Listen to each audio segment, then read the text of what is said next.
groaning like a geezer.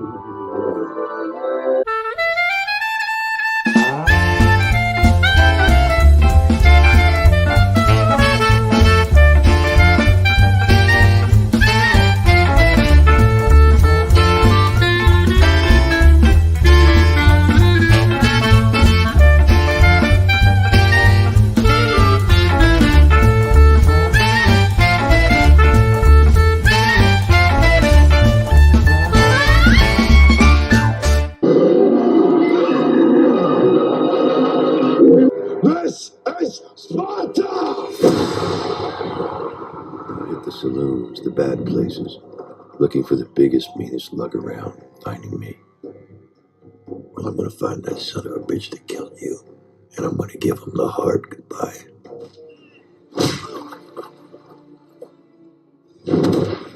No more.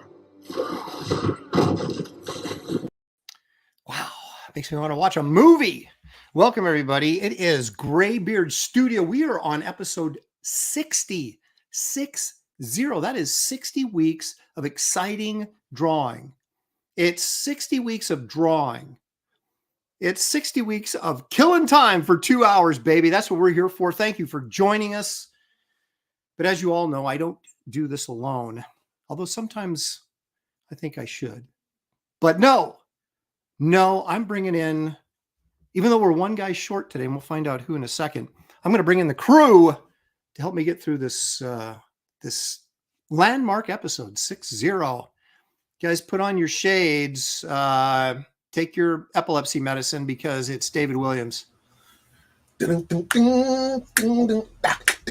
that works with that drawing now.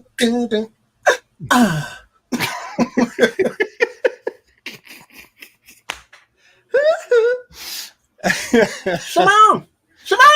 Oh, we'll get to that in a minute. You know, David, I was so stoked for this show that I actually took a shower today. I'm going to bring in somebody I probably didn't take a shower, but we'll find out. It's Kelsey Shannon. There he is. Man, when you said somebody didn't show up, I was really hoping it was me. But turns out I was here all along. It appears to be Gary Martin, though, that's not here. Yeah, but I got him here in spirit, drawing Gary Martin as Marv. See what that looks like. I'm not sure it works. Well, there was some speculation in the chat as who picked these topics, and this is a David Williams specialty. So, I wasn't paying attention at all, so this was a complete surprise. Yeah.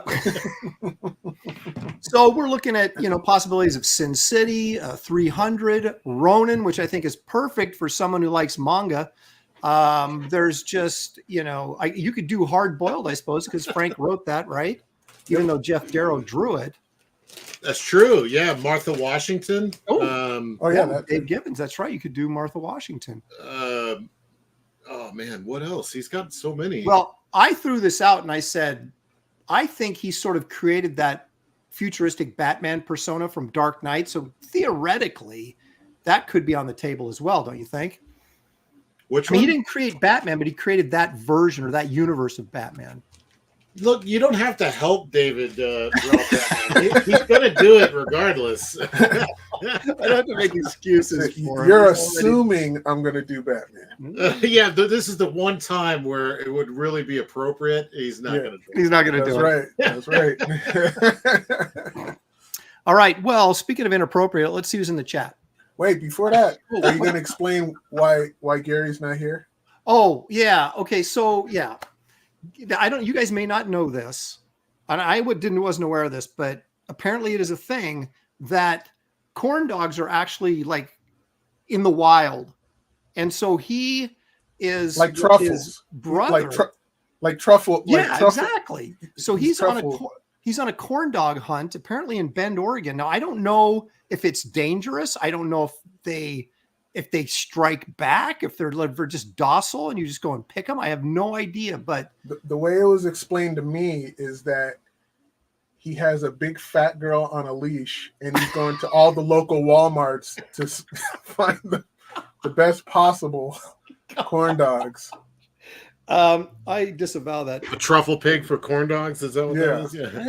I think that's what he's leaning into there. But I don't know if it's dangerous. So Gary may or may not be back next week, but hopefully he'll be back and he can, tell us of his adventures. But that's all I know. That's all I know. He sent it to me via Morse code, and I was like, "Wow, that guy is old." Get a phone. Smoke signals and Yeah. So I don't know, man. He's in the outback right now, or the woods anyway, not the outback, of course, not in Australia. You don't have to go that far for corn dogs, but all right, now let's see who's here. Look at this. First one in the door today was Anakin Eudofia. It says, salutations to the Graybeard'S and community. Been a minute. Yes, it has. Excited to see what the chefs cook up for this one. Probably no corn dogs on the menu today. That's what we should do. We should have an episode where we do, those cartoon foods from the movie trailer back in the 50s, let's all go to the lobby, and we can just, we can do hot dogs and popcorn. You're always trying to draw cartoon mascots of things. I know, it brings back my youthful spirit as I quickly age to dust. I'm grasping at anything that might reclaim my youth for a moment. I was a Captain Crunch, partial to Captain Crunch, because he had a cartoon where he drove like a big Captain Crunch robot once. That was it for me. That was my mascot. Was that a commercial, or was that? Yeah. Okay. No, yeah. They just did it like as a little one-off. Just like MTV had the logo turn into a robot at one point. I'm like, that's it. I'm MTV. Anytime they have some robots in it, I'm all in there. Anytime you can make a connection to a transformer, you are there. So all goes back to my manga roots. Yep, exactly. I think you were born on that stuff, man. JV Styler is here. Halder 6480 is not the first one here. He's the third one here, but he's here nonetheless, and we thank you for that. Repairman Jack. He says, almost time for the best drawing competition on YouTube Wednesdays. Non-competition, I think is what he meant to say. This ain't no competition. Look at that. Dan, the Pizza Man Genovese, has made his return. Thanks for joining us, Dan. Toshiro Captain Bipto. I'm in the chat. Henry Bemis, all the way from Oregon. Neil Orr is here. Past Master Dan. Squibs. Is anyone going to draw Lance Blastoff? There's another one. That's me. I've already have it. That's the one I was going to do. Okay, there you go. I was going to do 300, but David made me feel less manly for doing it, so I may have to change my mind. Saying that maybe I was into something I'm not really into. So if you catch my drift, Pantheon is here. Tay is a psyop. Is here. is that Taylor Swift? Tay is a psyop, maybe? I don't know. Squibs, thanks for joining us. Well, let's see. There's David's in the chat. Randy Howell, all the way from Canada. Randy disappeared for a while, but then he's back. He's back with a vengeance, a Canadian vengeance. He's like Canadian bacon. I don't even know why I said that, but but I said it nonetheless. Devil Flyer is here. Let's see who else we got. Birdman Burr Leg Kick is here because Leg Kick, of course, is almost always here. And Marcus Killigrew, purveyor of all things pop culture knowledge, is joining us. Gray Wolf Graphics is here. How about that? And let's see, a lot of conversation. Richie Dupe is here. I'm just thinking of Canadian vengeance and what could that be? I don't know. Oh, sorry. Ooh, sorry, eh? Sorry, eh? Sorry, you killed my whole family. Sorry. Hey, half our audience is Canadian, man. You better no hard feelings. Yeah, we got a lot of Canadians. That's what I find. We're gonna get the thumbs down mark on this. It's because it's so cold up there. They're all in house watching the TV. Exactly. Geek Avengers here. He says, "Gee, is D-Wham's going to draw Batman?" Look at that. People are already assuming stuff. Jimmy Owens is here. Thanks for joining us, Jimmy. Fallen Low Life. I used to call him Fane Low Life, but it's Fallen Low Life. You guys went Miller. Meh. Lame. How is Frank Miller lame? What were the other options? Yeah, well, I'm surprised he didn't throw Mignola in there. That would have been interesting. Because you had Screw on Head and Hellboy and all those characters. Yeah. Mark Millar, and the other one was Jamie Hewlett. Right, that's Tank Girl, right? Tank Girl, Gorillas. And that's it. That's it.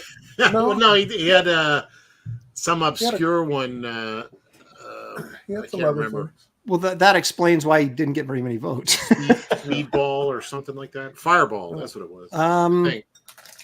DJ Close is here. Japanese Balton Seijen is here. I don't know what that Japanese is, but it's something Japanese.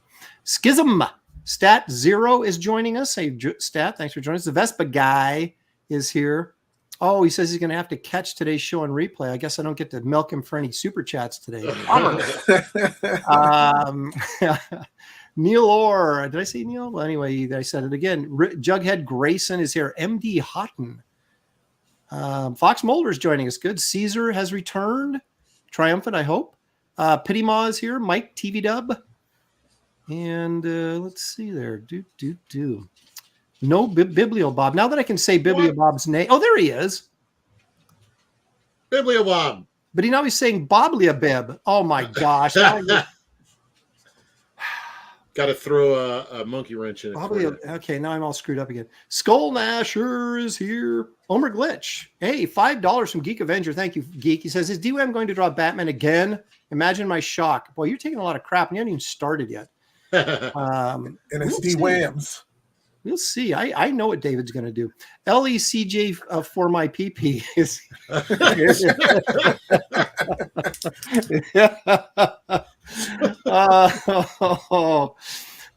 Dave Ulbrich is here from former publisher of Malibu Comics, the Ultraverse line, good friend for years. What? Thanks for joining us, Davey.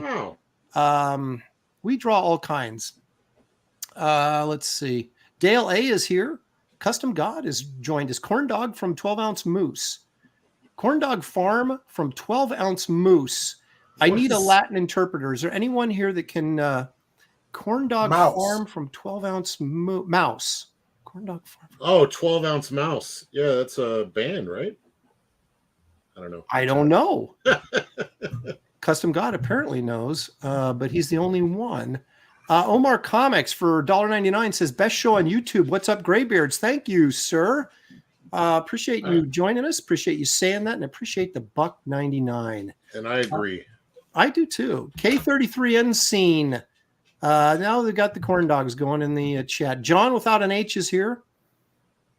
Yeah, let's see. Who am I missing? I don't look at this. We've just got a full house. Jerry Roscoe, you rascal. Rascal Pico Train. Jerry Roscoe says, Joey, do you like movies about gladiators? You like gladiator films? Yeah. Jimmy, you like films with gladiators?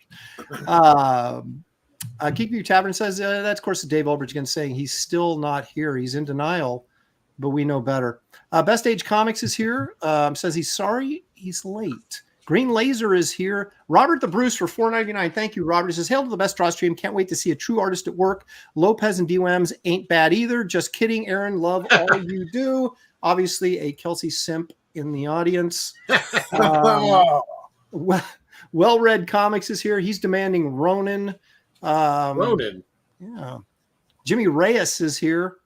You want to back Dragon Rage on Indiegogo? That's Jimmy Reyes' project. Ronin's just a long-haired dude, right? Well, he's a samurai, right? But does he have samurai stuff on, or is it just? Yeah, he's like a robe and a sword. That's all you need, right? You could just draw any old samurai. Well, I guess you could. You could do Lone Wolf and Cub and say it's just Ronin. Who would know? Yeah, that's right. Who would know? Tagamo Model Works for $5. Thank you, Tagamo. Appreciate that. He said, I did get the Ink Pen Barbarians art. Oh, okay. I did get the Ink Pen Barbarians art, Aaron. Thank you so much. I look forward to spending more money on all of you. We look forward to that too. Maybe even more than you do. Nordic Nerd is here. Gnomsky's here. Ronin. There's Ronin. He's a monster. $5.50 confirmed for the Gary drawing, apparently. Well, save that for the next auction, I guess, right? Is that a Gary on a stick? Yeah, he's got a no, it's another Gary. He's got Gary on a stick.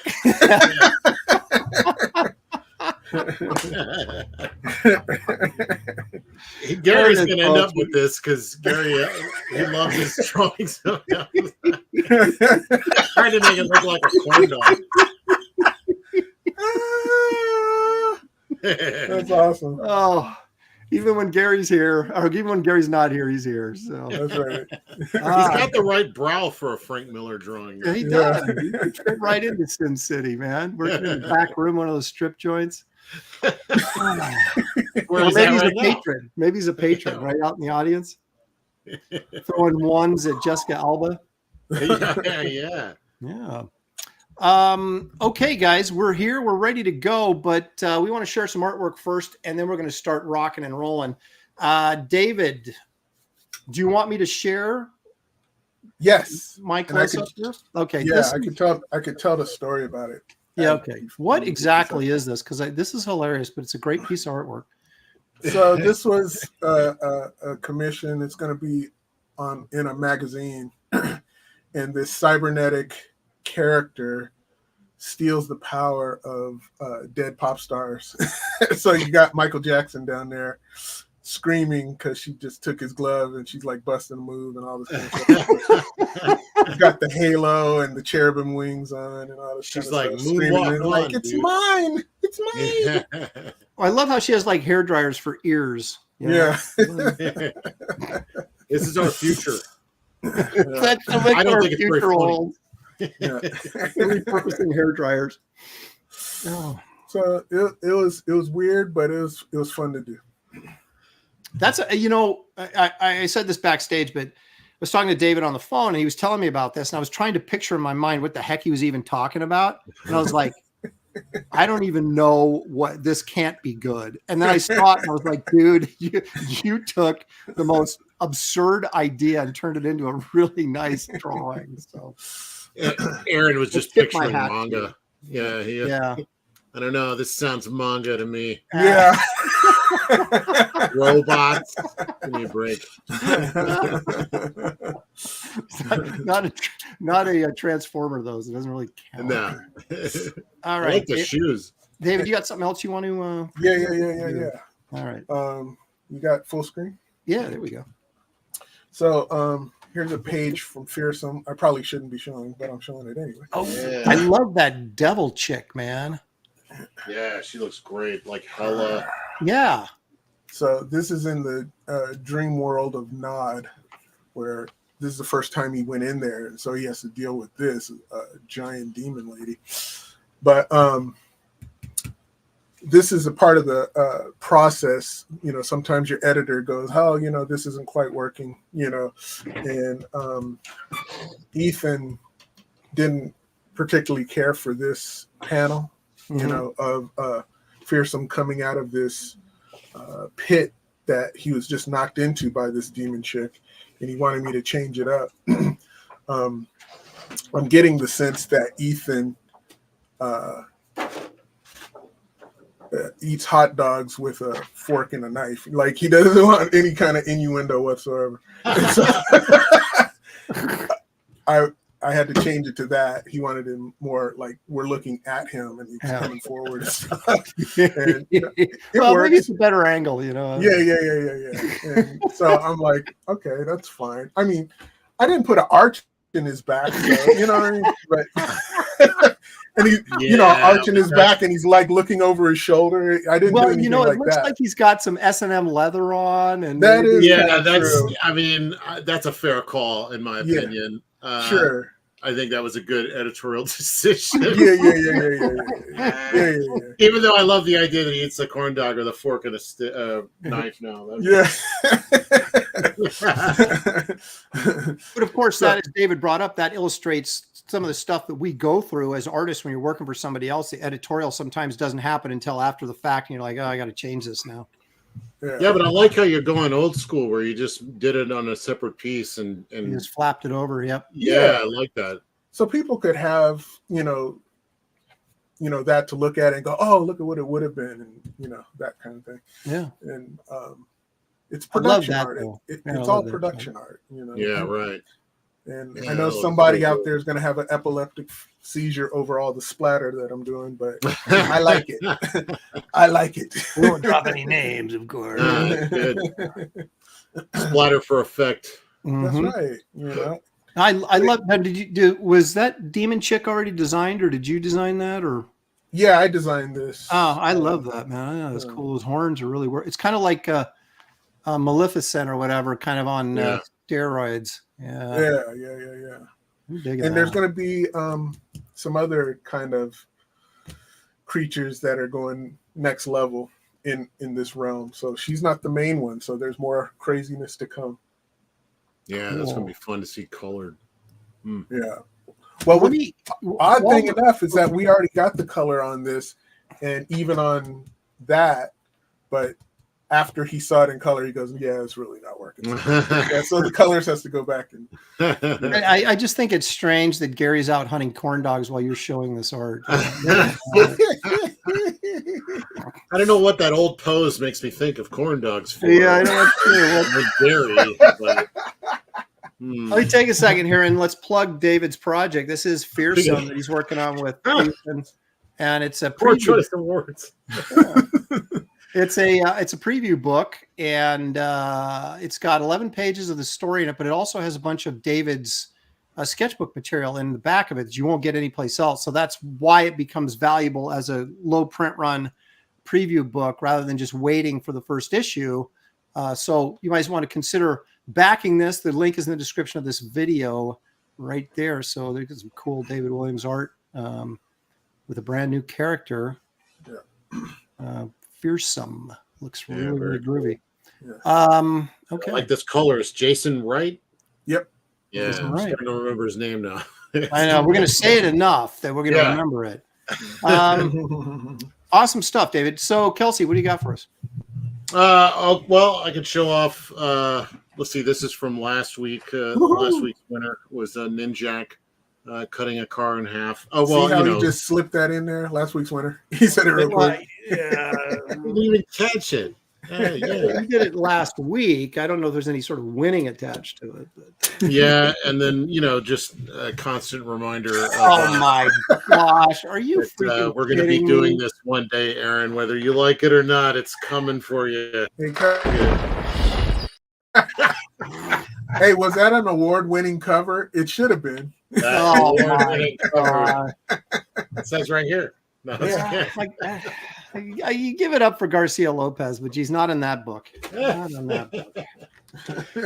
That's it, though. I don't. Everything else has been coloring, and that's all digital. Nobody wants to see that. Yes, we do. Digital stuff. Dude, I've got some coloring that I want to show because I've been busy. I talked to David last week, and I was just like, dude, I have got to get back into painting mode, and I've done it. Oh yeah. And, so let me. On your Kit Carter? On your Kit Carter? No, because I'm getting myself ready to start painting the Kit Carter poster, but I wanted to get familiar with moving the paint around again before I just jumped right into the poster. So I'm going to show them here because the color will be more accurate here than it is on my other for some reason. So I jumped in and went full acrylic and just sort of messed around with the man thing. I guess you don't want to say that to me, but always messing with your man thing. No, it's got a face out the picture. It's got a little bit of a Brereton vibe to it, doesn't it? Yeah.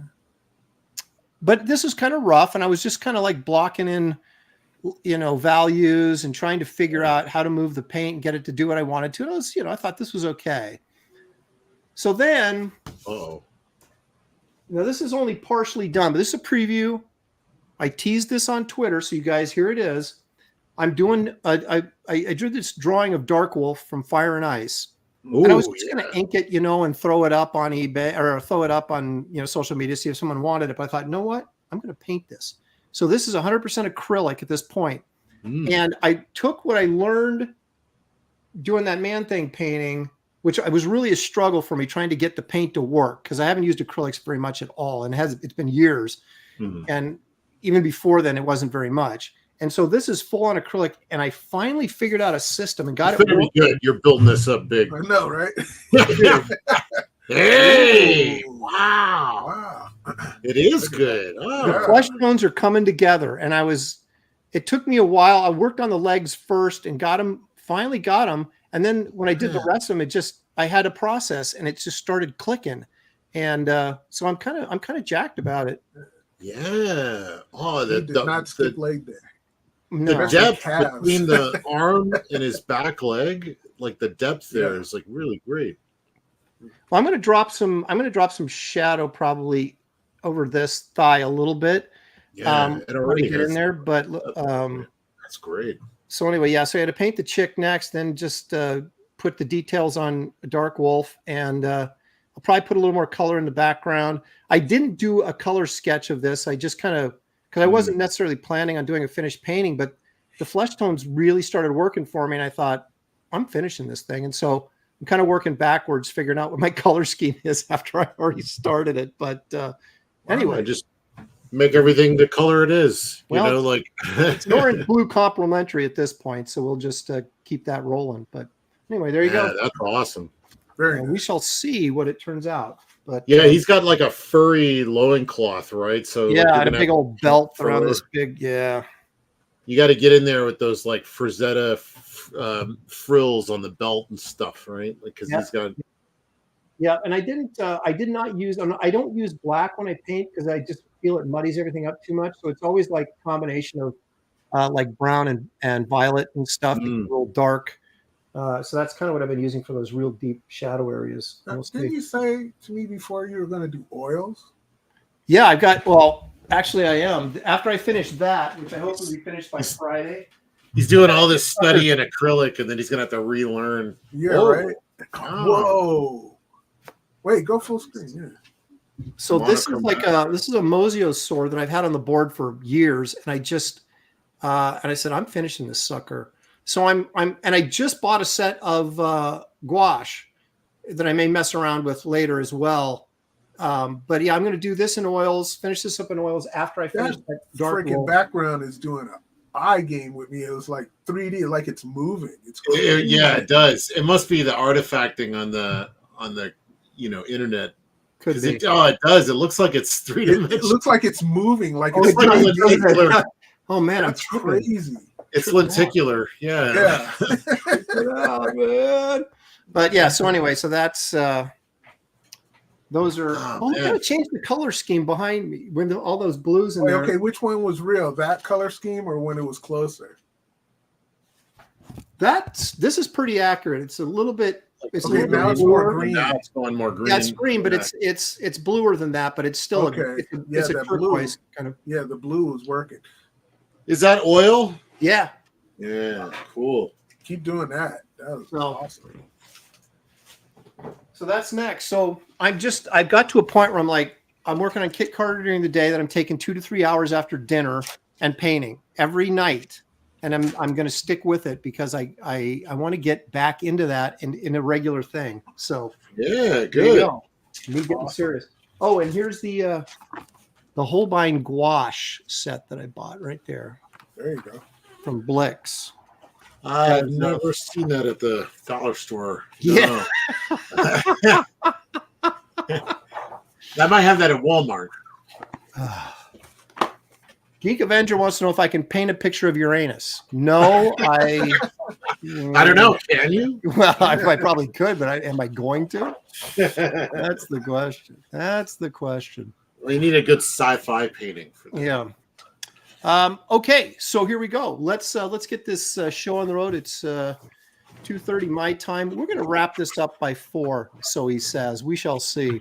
What's everybody going to do? What are you going to do? David, what are you going to do first? You go first. That guy from Marv. Yeah. From what? Sin City. Oh, Marv. Yeah. Oh, you do a good one. That'd be fun. Caesar's getting annoyed. Finally, he says. And when Caesar talks, I don't want to lose my head. So we're going to start drawing. Okay, so you're doing Marv. Kelsey, what do you think? I'm doing the space guy. Now I can't remember what the hell his name was. Lance Blastoff? Lance Blastoff from Tales to Offend. Yeah. Okay. I was going to do 300, but David guilted me out of it. So, not guilted me, but humiliated me out of doing it. Shamed you, yeah. So I'm going to do something else, and you'll just see. Oh. But it's not what you guys are doing. So I know exactly what you're doing. Yeah, well, let's see. Electra? Well, does it have to be does it have to be a Frank Miller creation or just anything he's touched? I mean, if it's Frank Miller Batman, creation. yeah. And also a table that works would help. There we go. All right. Got it. Man, nobody to watch the chat while we're doing this. I'll have to see if I can. I will do my. This is like the old days before Gary came. The old days before Gary came on board.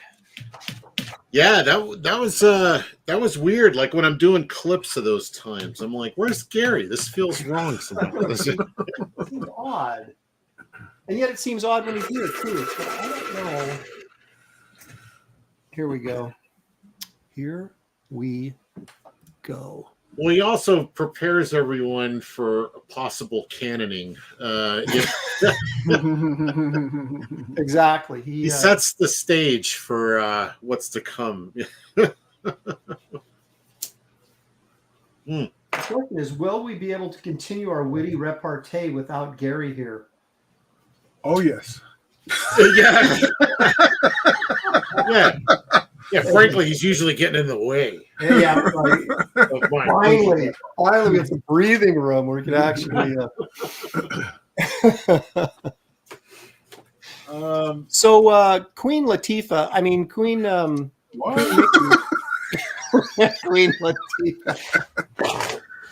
So, Queen Mickey called me out for not shipping her artwork fast enough on Twitter.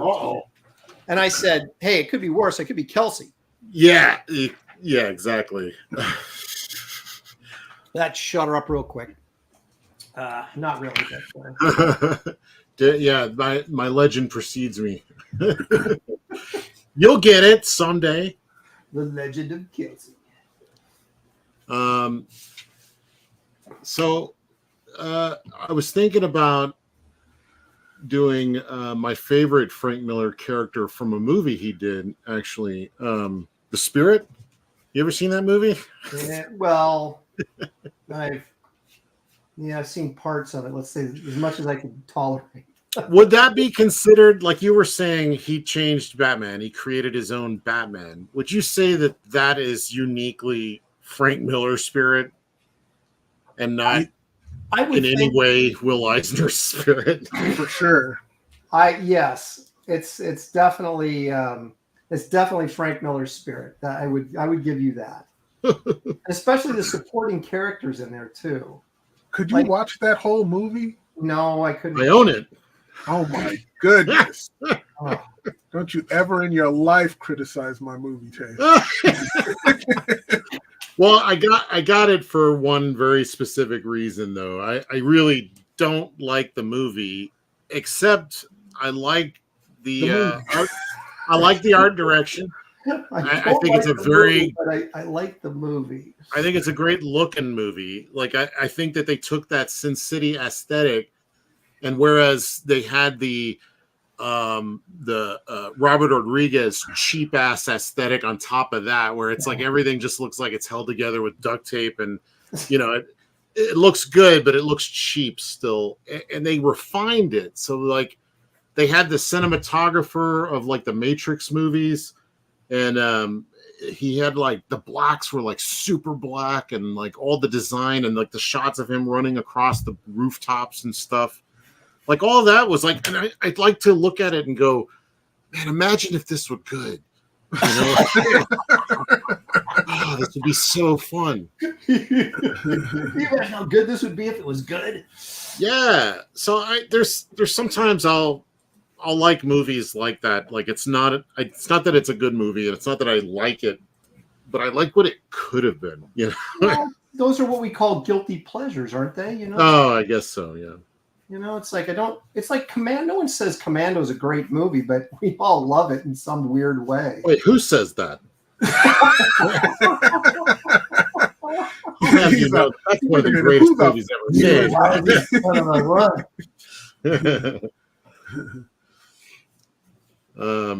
Yeah. So, but like I'm a Spirit fan. Like I used to pick up the. When I first started getting into it was when Kitchen Sink was putting out those like color ones and the black and white ones. They were putting out a bunch of stuff, and Are you Man, talking about the magazines, or are you talking about those colored comics they were doing? that too, like all of it. Like I picked up everything I could find because the magazines had these painted covers. Well, that was Warren. Oh, was that Warren? Creepy and Eerie. Yeah, they originally did it like in the early 70s. And yeah, they had those great painted covers. Some of them were by Eisner, but some of them were like, doggone it, who is it? Ken Kelly, I think, did some. Yeah, Ken Kelly, yeah. But the kitchen sink did the color individual comics, right? Yeah, they were comic size. They were regular comic size, though, right? Yeah, I like the color. It was just fun seeing them in color. I liked them anyway. No, I did too. And all that stuff, I think, and I don't know for 100%, but I think that stuff was new material, wasn't it? That Eisner was doing in the early 70s? Oh, maybe. Yeah, it wasn't all reprint from like, I mean, I'm not talking about the kitchen sink stuff, but the Warren stuff. I think the kitchen sink stuff was probably reprinting the Warren stuff, but I don't even know that for a fact. I would never try to pass off information I'm unclear about as factual information. I'll have to check my clips just to see if that's true. We do have a database running now. I'm about to get called out. Hey, I know what I know, you know? And that's about it. Let's see here. Marcus Killigrew says he was a student of Eisner's for 3 years at SVA. How about that? Wow. Of Eisner's? Yeah. Wow. They had a lot of good teachers roll through there in New York. I think Simonson's still teaching classes at that. What's the name of it? It's not SVA, is it? Maybe it is. What is SVA? Right? SVA's in Savannah, Georgia. Right. That's what I was thinking. Well, what's the one in New York, right there in Manhattan? That Joey Cavalieri teaches there pretty regularly. Oh gosh. Yeah, that's Mazzucchelli. Didn't he teach there also? Or? He might have. No. That's the thing. It's like you can get these extension courses there, and there's like some really good people teaching some of those classes. I went in actually when I was visiting Simonson. I got to actually guest speak at his class, which was really kind of cool. And I was looking for work at the time, and that's why I was in New York, because I was staying with Simonson was putting me up, and I was going into New York and begging, and ended up selling. I ended up getting a one of those hot nut carts on the corner. Say what? Yeah, and made. I was selling hot nuts.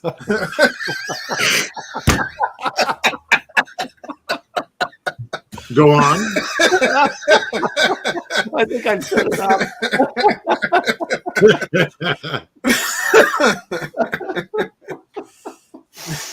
Gary heard that from him wherever he's at. Oh boy. Oh well, it's the thought that counts. I tried. It didn't work out. What are you gonna do? Oh gosh. Woo. Sweating. Is it hot in here? Or is it just me? Oh man. Well, so you had hot nuts, yes. Go on, yeah. No, I was. It's interesting because do you remember that? Do you remember that black and white Batman story that Kevin Nolan did in the very first black and white, the Batman black and white thing that cheered? Oh yeah, I love that. Yeah.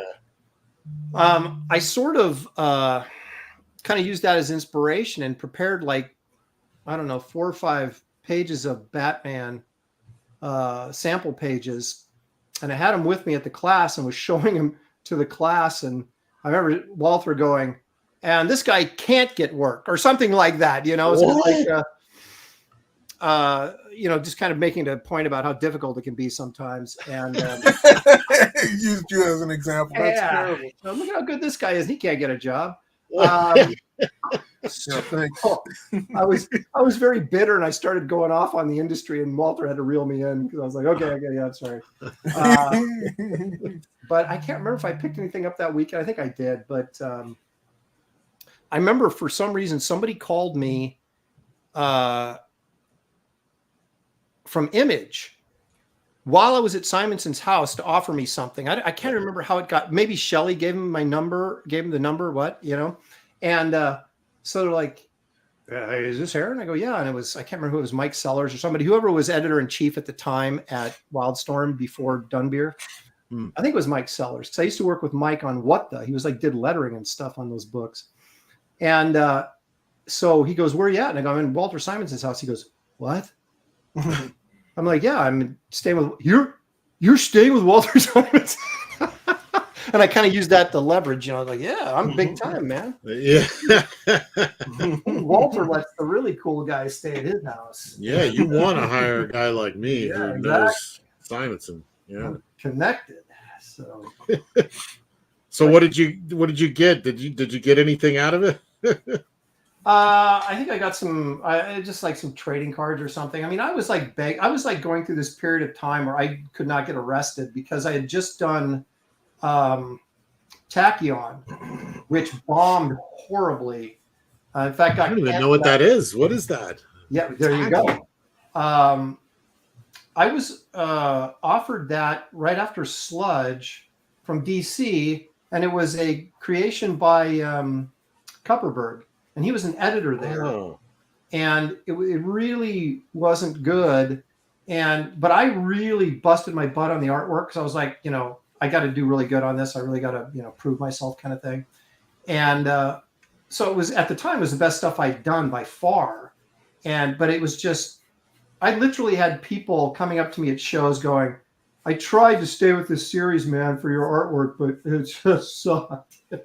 So anyway, what happened was the editor, who I want to say was Dan Raspler, but don't quote me on that. And he was like telling me, he goes, you got to do something with this script. And because Kupperberg was like basically a senior editor. So it was like, he couldn't really tell him too much. And so he was like, you got to do something with this, like take some liberties, make this like better. And so, whenever there was a fight scene, I would like totally rewrite the entire sequence and, make it a little bit more over the top, a little more fun, that type of thing. And I guess Kupperberg was getting the pages back and he was like, geez, what is he doing? Because the editor didn't tell him that he told me, and that's what I told the editor. I'm like, dude, well, if I start messing with this script, you got to stick up for me because I'm going to take heat for this. And anyway, so I was told later that the book got canceled after like 7 issues, right? And that's got to be bad to get canceled that early. And basically, what I was told was that Kupperberg went around DC basically blaming me for the failure of the book. Yeah, that's what I figured. And then I couldn't get hired at DC. They wouldn't hire me at all for years. So man, I was scrambling looking for anything. So the travails of mainstream comics, guys. But I still got to hang out with Walter Simonson. So in your face. Yeah, and that's what it was really all about. It was for me. Money comes and goes, but right. But those are memories that last a lifetime. I tell you, man, sitting in his studio, holy crap, just pages stacked up on the floor. Because he doesn't sell his pages. And did you get to look through them? Did he have like? Yes, I did. Oh, man. I was going through this stack, 6-foot high stack of Thor pages, and his FF stuff. In fact, he was even going over. He had this time travel story arc that he did when he's doing the FF, and he was showing me the pages and what he was thinking in terms of storytelling and why he was doing things a certain way. And it was just like fascinating, because he's such a great storyteller. He's such an innovative storyteller. And to be sitting there kind of, in his studio and with him explaining his thought process and why he was doing what he was doing. And I'm not sure if it worked or not. I'm like, oh, it worked. It worked. We're good. I got to meet him once when I went to a convention, I think in Detroit, with Cully Hamner, and Cully knows him, and like we were all in the waiting room, and it was just like when I met Brian Boland, where I just there. Who are you again? No, don't worry about it. Nobody. Friend of Cully's, No, really. What would I have known you from? Nothing. Don't worry about it. Yeah, trust me. Trust me, pal. You've never heard of me. Yeah, it leads to no good. Don't worry. I don't want to embarrass myself. I mean, the same thing with Michael Golden. It took me like people dragging me to actually go talk to him. I don't know. Not my thing, meeting famous people. Well, I nervous. met him at a Seattle show. Shelley and I were up at a Seattle show, and Walter was the guest of honor, and there was really nobody else there. And I was sort of, I went up. I don't know. I was much bolder then. I was like, I really like your work and blah blah blah, and go up and talk to him. And we were sitting right next to him practically, so we just started chatting him up the whole show, because what else you got to do, right? It was kind of a slow show. And we ended up going out to dinner with him. And then he gave me his phone number. Hey, if you're ever in town, give me a call. And sure enough, I did. I didn't, he picked me up from the airport and let me stay with him two different occasions. Wow. And I was like, I mean, what a nice guy. Because it's like, he didn't even really know me. And it was like, but good comic book people. Yes. Yeah. From the good old days, from the 70s, baby, when comics were king. I got lots of stories like that. Getting a ride back from the airport from Bo Hampton, who was looking at me in the back seat more than he was looking at the road. Worried that you were going to like attack him or something? Or? Scared. No, he was talking the whole time. Oh. It's just like that's how people in Atlanta. I don't know if it's all of Georgia, but Atlanta, they just drift from lane to lane. That's just kind of like the norm. And if you're from there and you get along with the rhythm, it's fine. But like, it was terrifying for me. I'm from Texas. You stake your claim on your territory on the highway, and then you hold on to it for dear life. That kind of drifting here and there, I didn't know. I didn't understand that at all. But yeah, that was fun. He was such a nice guy. I rarely met anyone that wasn't like great, rarely met an asshole. I mean, even the assholes I met were nice. Yeah, like Bird and people like that. I've never met him. I'd like to, but I don't think his gruffness would bother me at all. He was a cheerful a-hole, so I give him that. He was nice to me. Well, yes, he respected you.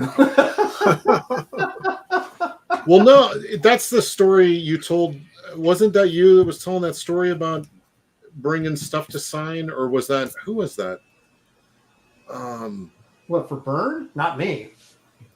Oh, that might have been Chad Townsend, actually. Chad Townsend was telling me this great Byrne story, and now that I know who it's from, I don't want to rob him of his story. But Byrne was super cool with him at a convention. Yeah, I'm pretty sure that was Chad.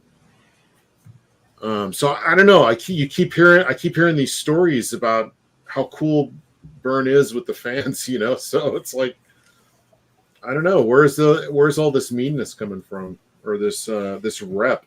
Well, I mean, mine, I probably deserved it, but I earned it, but What, your rep? No, my experience with Byrne. Did you share that? Do I know this? I don't know. I was at Motor City Con. I was going to go out to dinner with Rick Leonardi, and Byrne comes up to Leonardi in the lobby and he goes, "Hey, what are you doing for dinner?" And he goes, "Oh, I'm going with Aaron to wherever." He's like, "Oh, I'm stuck with this guy. yeah." No, He goes, "I'll come with you guys." And we're like, "Yeah, okay, whatever." So, I don't know how this always happens to me, but he took some shots at Christianity, what kind of pissed me off, and then we got oh, and that sort of cemented the thing. And then I ran into him at Portland show, a Dark Horse show, and we were sitting in the same island. And I started it this time because I figured, well, he's got it coming. And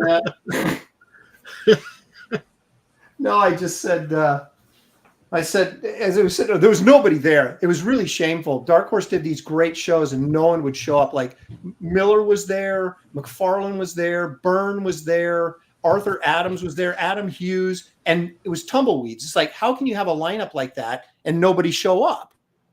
And so we're sitting there and I looked over at Byrne and I said, "Look at that, the great John Byrne, and not one person looking for an autograph." And he goes, "Look who's talking. You have everybody in front of your table." And I go, "Yeah, but I'm not supposed to have anybody in front of my table." And we had a good laugh about that. causing trouble. It Look was, at you. well, these guys, these uppity guys. Had a good laugh. Yeah, and he's like, Yeah, exactly. I'm going to kill you, you son of a. Oh, look at this. Fox Mulder for $50. Thank you, Fox. Wow. Kelsey's mention of the Spirit film, while bad, has elements that work and make you wish it could be saved. Yeah. Any films you felt were so close with a few changes would be great. For example, Keanu Reeves' accent always tarnished Coppola's Dracula. Yeah. Oh, good one. Good one. Well, speaking in that vein, I'll tell you a movie I really liked, but was disappointed because I thought fell apart a little bit at the end, and it was going so well. Did you ever see Shadow of the Vampire with? No, but I know of it. Defoe is great Nosferatu. performance by William. David's having internet trouble as he fell out again. I'm looking for him to come back. Or he's just getting off screen so he can cheat and then come back with a thing of cheat. I'm not gonna spoil it. You've got to see that movie because I'd be dying to hear what you think. Really? It's got like a surprise ending or something? Well, it's not a surprise ending, but I don't want to. That's I my know problem. of it. He's like an actual vampire, right? Like, right, because he hires Max. The whole thing is like the mystery behind Max Schreck. Who is this guy? Yeah. And the idea was that F.W. Murnau, played by John Malkovich, hires an actual vampire to play the part in Nosferatu. So basically, the whole movie is trying to keep him from eating the cast members. Right. And there's these great moments. There's this great bit where Murnau thinks he's in control of the vampire, and they have this this private meeting down in this dungeonous area, off camera, and the tables get turned, and you suddenly realize that Nosferatu is now in charge and Murnau isn't. And it's a remarkable scene where it just kind of the whole scenario flips. And I mean, it's humorous, but it's also, it's a horror film, but like with a humorous slant on it. Yeah. And so it didn't end well for you, though. Well, it lacked some credibility at the ending, which is kind of ludicrous to say when you're talking about the premise of the film to begin with is, absurd. Yeah, fun. But it did, and it could have been handled a little bit different. But like I said, I won't say anything else because I think you should see it. Okay.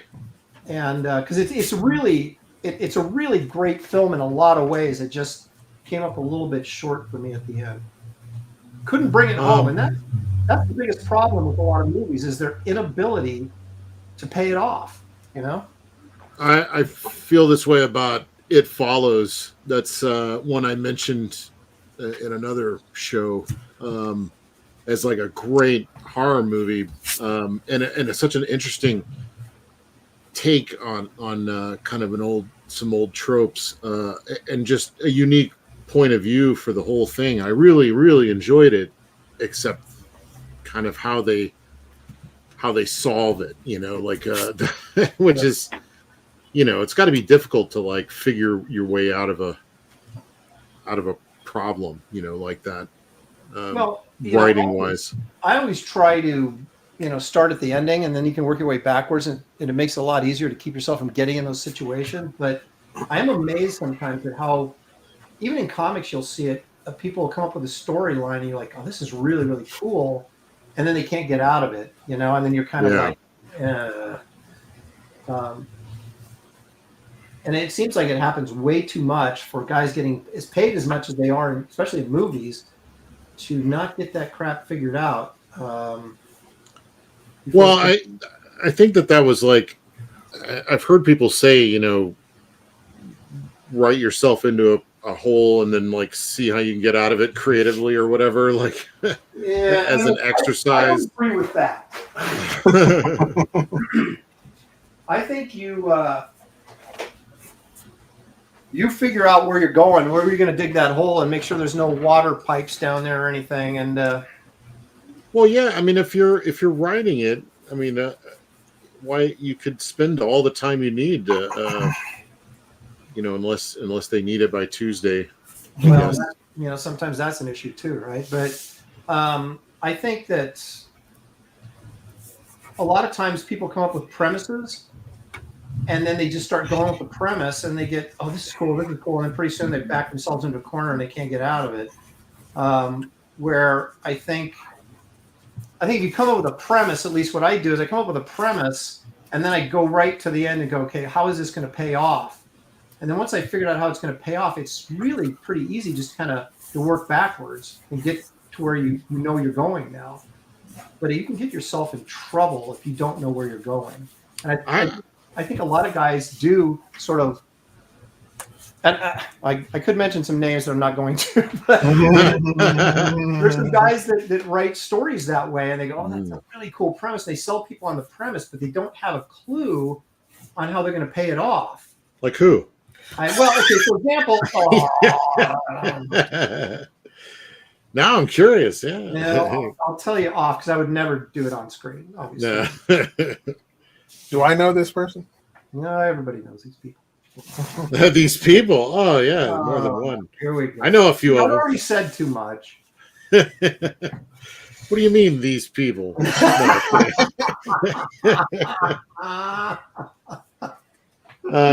Okay, now I'm in trouble again. I had a story like that once where I knew where it was going to go, and I had an idea of like the big finale, and then I just took so many pages, kind of indulging in like the action and stuff like that. I got to the very end and I realized that I hadn't even gotten into the conclusion yet, and I only had like 2 pages, actually a page and a half. So I just completely changed the ending where it ended up being better because of it had like a Roald Dahl effect. If you've ever read any of his stories where they lead you on this path where you can kind of expect things to go a certain way, but then at the last minute something happens and it completely changes everything. Like that's where they started getting I think Roald Dahl was a big inspiration for like Twilight Zone stuff, where was the guy that just wanted to read books, and he just wanted to be by himself until he finally found, he was the last person left on Earth, and now he could read all the books he wants to in silence, but then he breaks his glasses. You know what I mean? Like it just completely ruins the whole, everything you were expecting in like the last minute. I love stories like that. Well, that's still a great payoff though, right? The irony of that. I just you want that to be pre-planned. Yeah.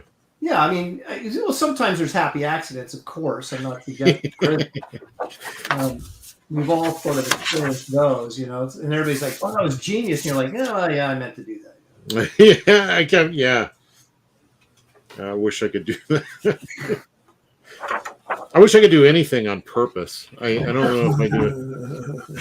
I always end up. The funny thing is, as an artist, the most fun. Well, I won't speak for everybody, but for me anyway, is the action sequences, fight scenes, whatever, are the funnest stuff to draw, right? Yeah. Because you've got movement, you've got power and action and all these things. But those are, as a writer, those are the most boring things for me to write. Well, because they just write 5-page action scene, knock yourself out. Right. Well, and it doesn't really, I mean, it can expand on the character a little bit, depending on what you do with the dialogue in a particular situation. But the character scenes are always more interesting to me, but I also understand that visually they can get boring pretty quick, so you got to move through them. But I always end up, when I get in trouble at the end of a script and go, all right, I need a few more pages to, pull the ending off, I'll always drain a fight scene and go, okay, well, this fight scene is now 3 pages instead of 5 at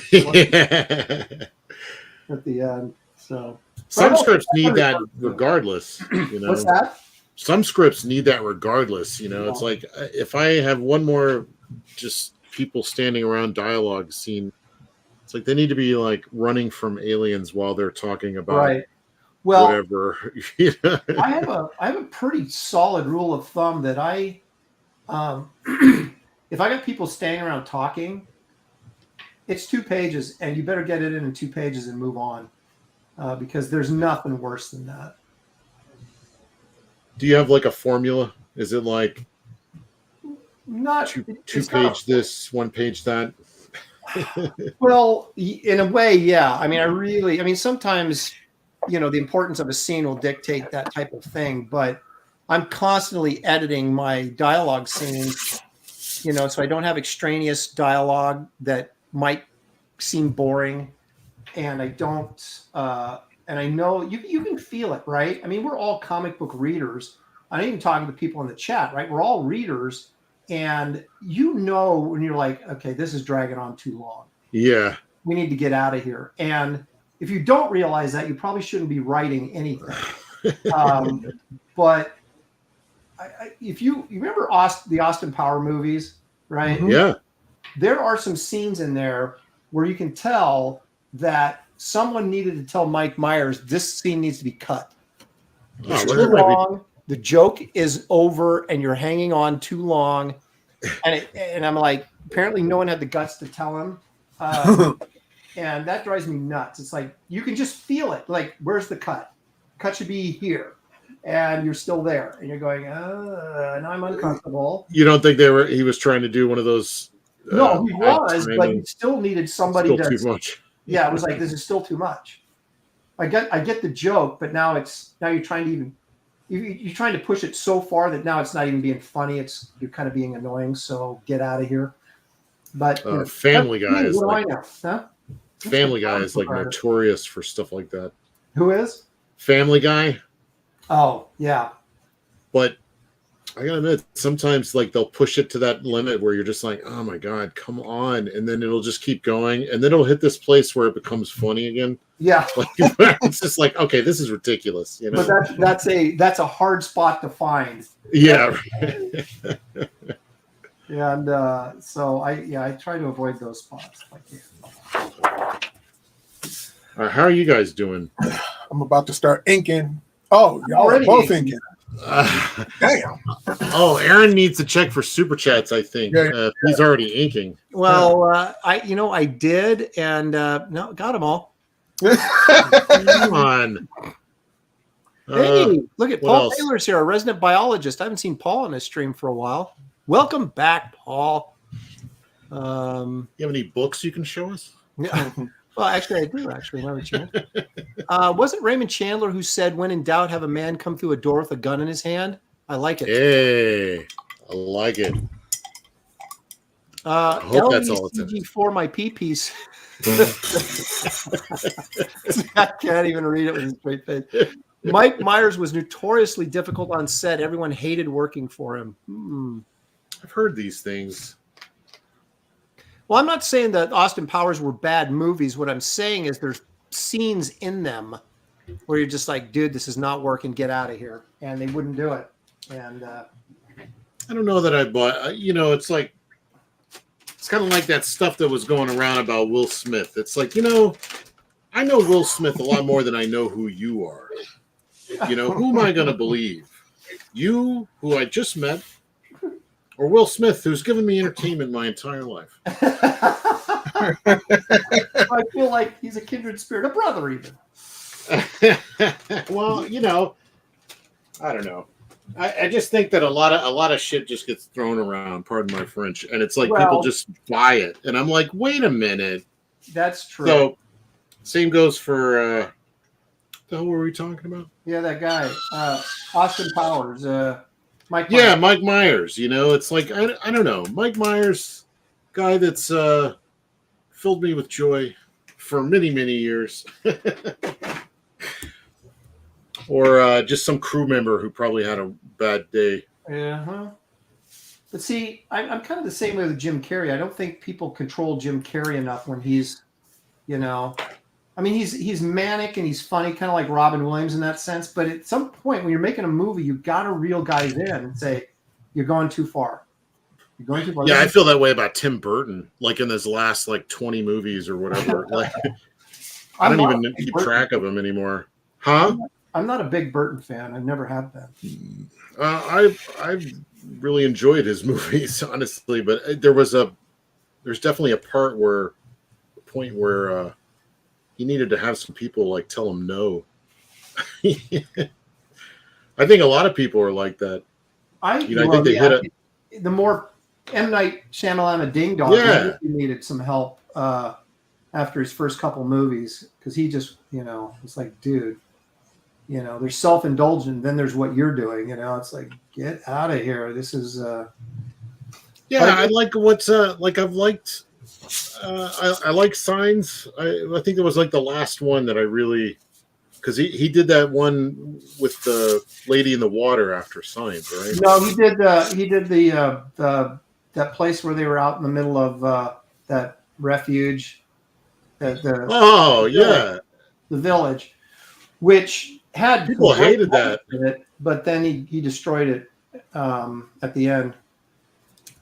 Well, everybody was saying, "Oh, they figured it out," but I don't know. I didn't figure it out. I thought it was okay. Either, the problem is when he figured it out, it didn't make any sense because it's like, how in the world could you live in a nature reserve and never? There's just no way. And then the whole thing about what really ruined the movie though was giving away that those monsters weren't real. Yeah, that he gave that away before Ron Howard's daughter, who I love, by the way, went out into the forest. We already knew that those creatures weren't real, and that I thought was a huge mistake. Yeah, they should have been chasing her out the door, right? And then suddenly it gets hit by a car, something like that. Well, I mean, we should have. If Adrian Brody is going to be the monster. Or the whole thing was set up. I think we need to learn that the hard way, not have William Hurt tell her that before she even leaves.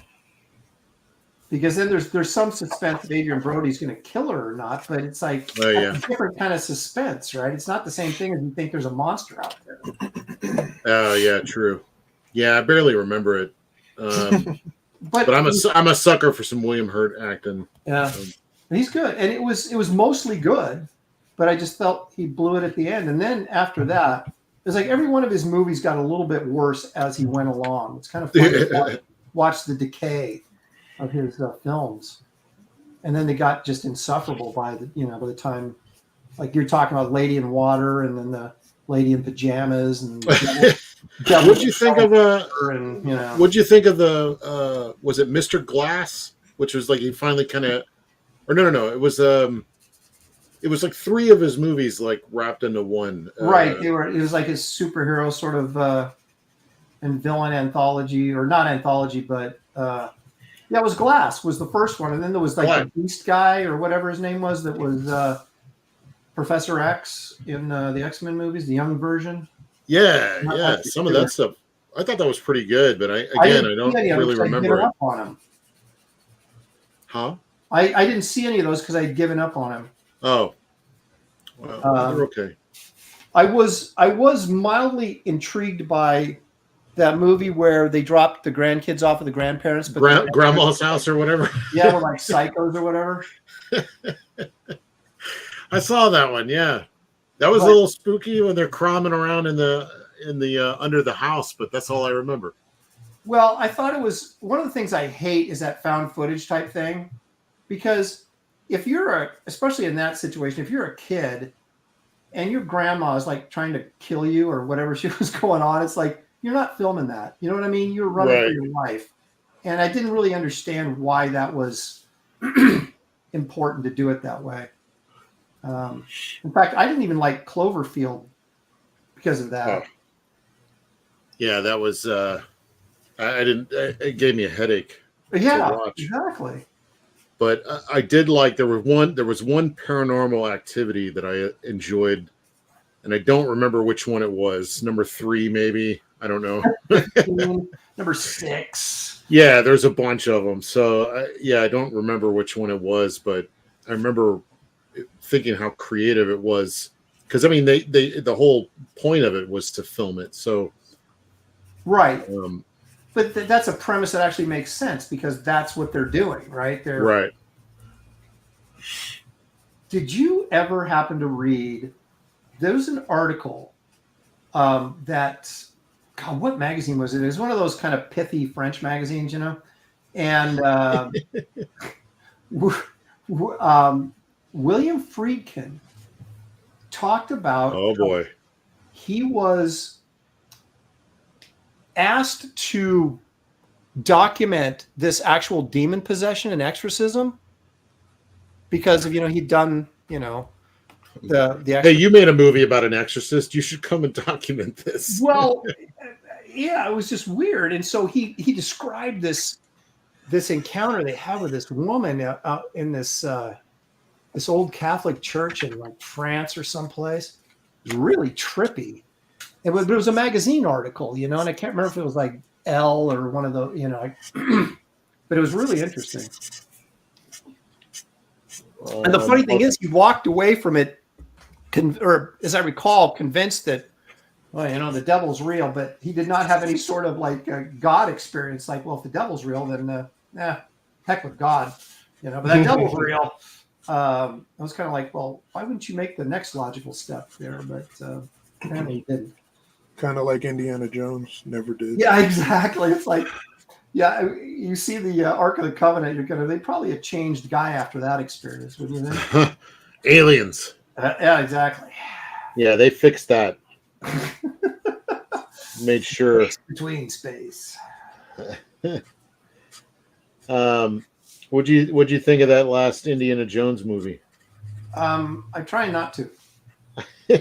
No, I didn't go see it because, again, it was like, who wants to see 80-year-old Indiana Jones?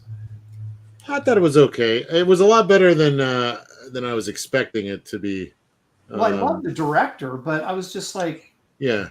Even if it hadn't had what's her face in it, who I can't stand. Yeah, I'm not a big fan. And I don't know that I would have gone and saw it because I was just like, Indiana Jones is freaking 80 years old. It's like, I want to remember him as,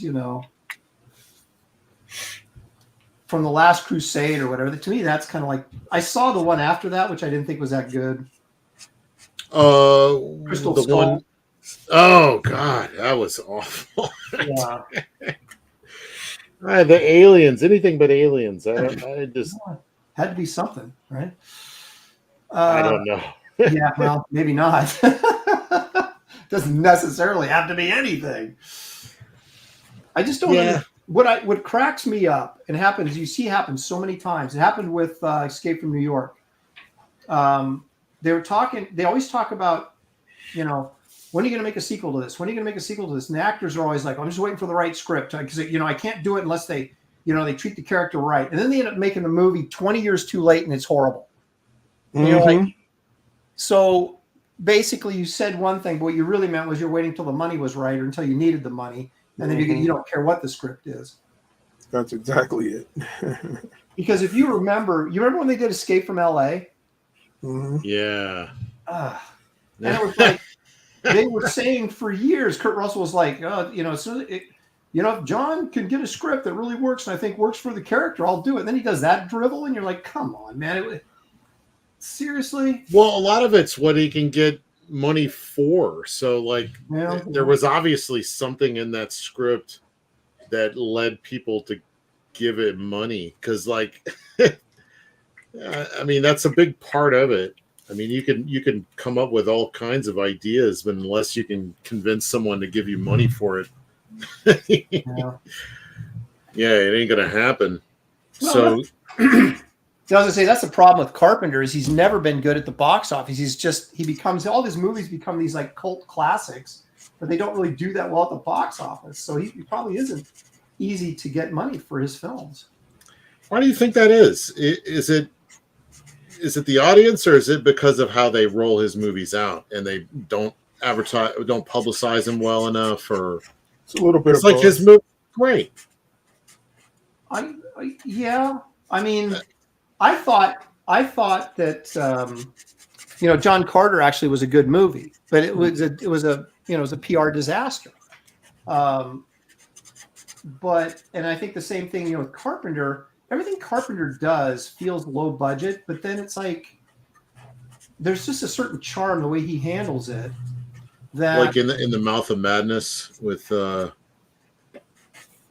what's his name, Sam Neill.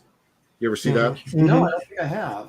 Oh, it's great. It's I mean, it's not fair. It's just like, oh, if you like his movies, you'll like it. But it's I could see how maybe people wouldn't get it towards the end. It's also very like Lovecraftian, I think, that movie. Well, as far as I know, I don't know. I've never read any Lovecraft. So. Well, the things he had success with were I've heard. The things he had success with were, genre movies like, Halloween, right? You could put anybody in that movie and it would have been a hit just because of the type of movie it was, and he pulled it off really well. Well, The Thing, come on, man. Well, The Thing is like a masterpiece. I know, but The Thing was a bomb when it came out. That's weird. And it's so good. It's scar. I'm still scarred from that movie. That scene with the dogs sticks with me for. I'm going to be haunted for that. The makeup effects in that movie were just incredible. Yeah, what's his name? Rob Bottin. Yeah, and he's gonna be killer. Big Trouble in Little China is one of those. It's kind of an Napoleon Dynamite type movie, where you watch it the first time and you're like, what did I just watch? And then you watch it again and it just keeps getting better and better because you start to really understand what he's attempting to do. And oh my gosh, I love that movie.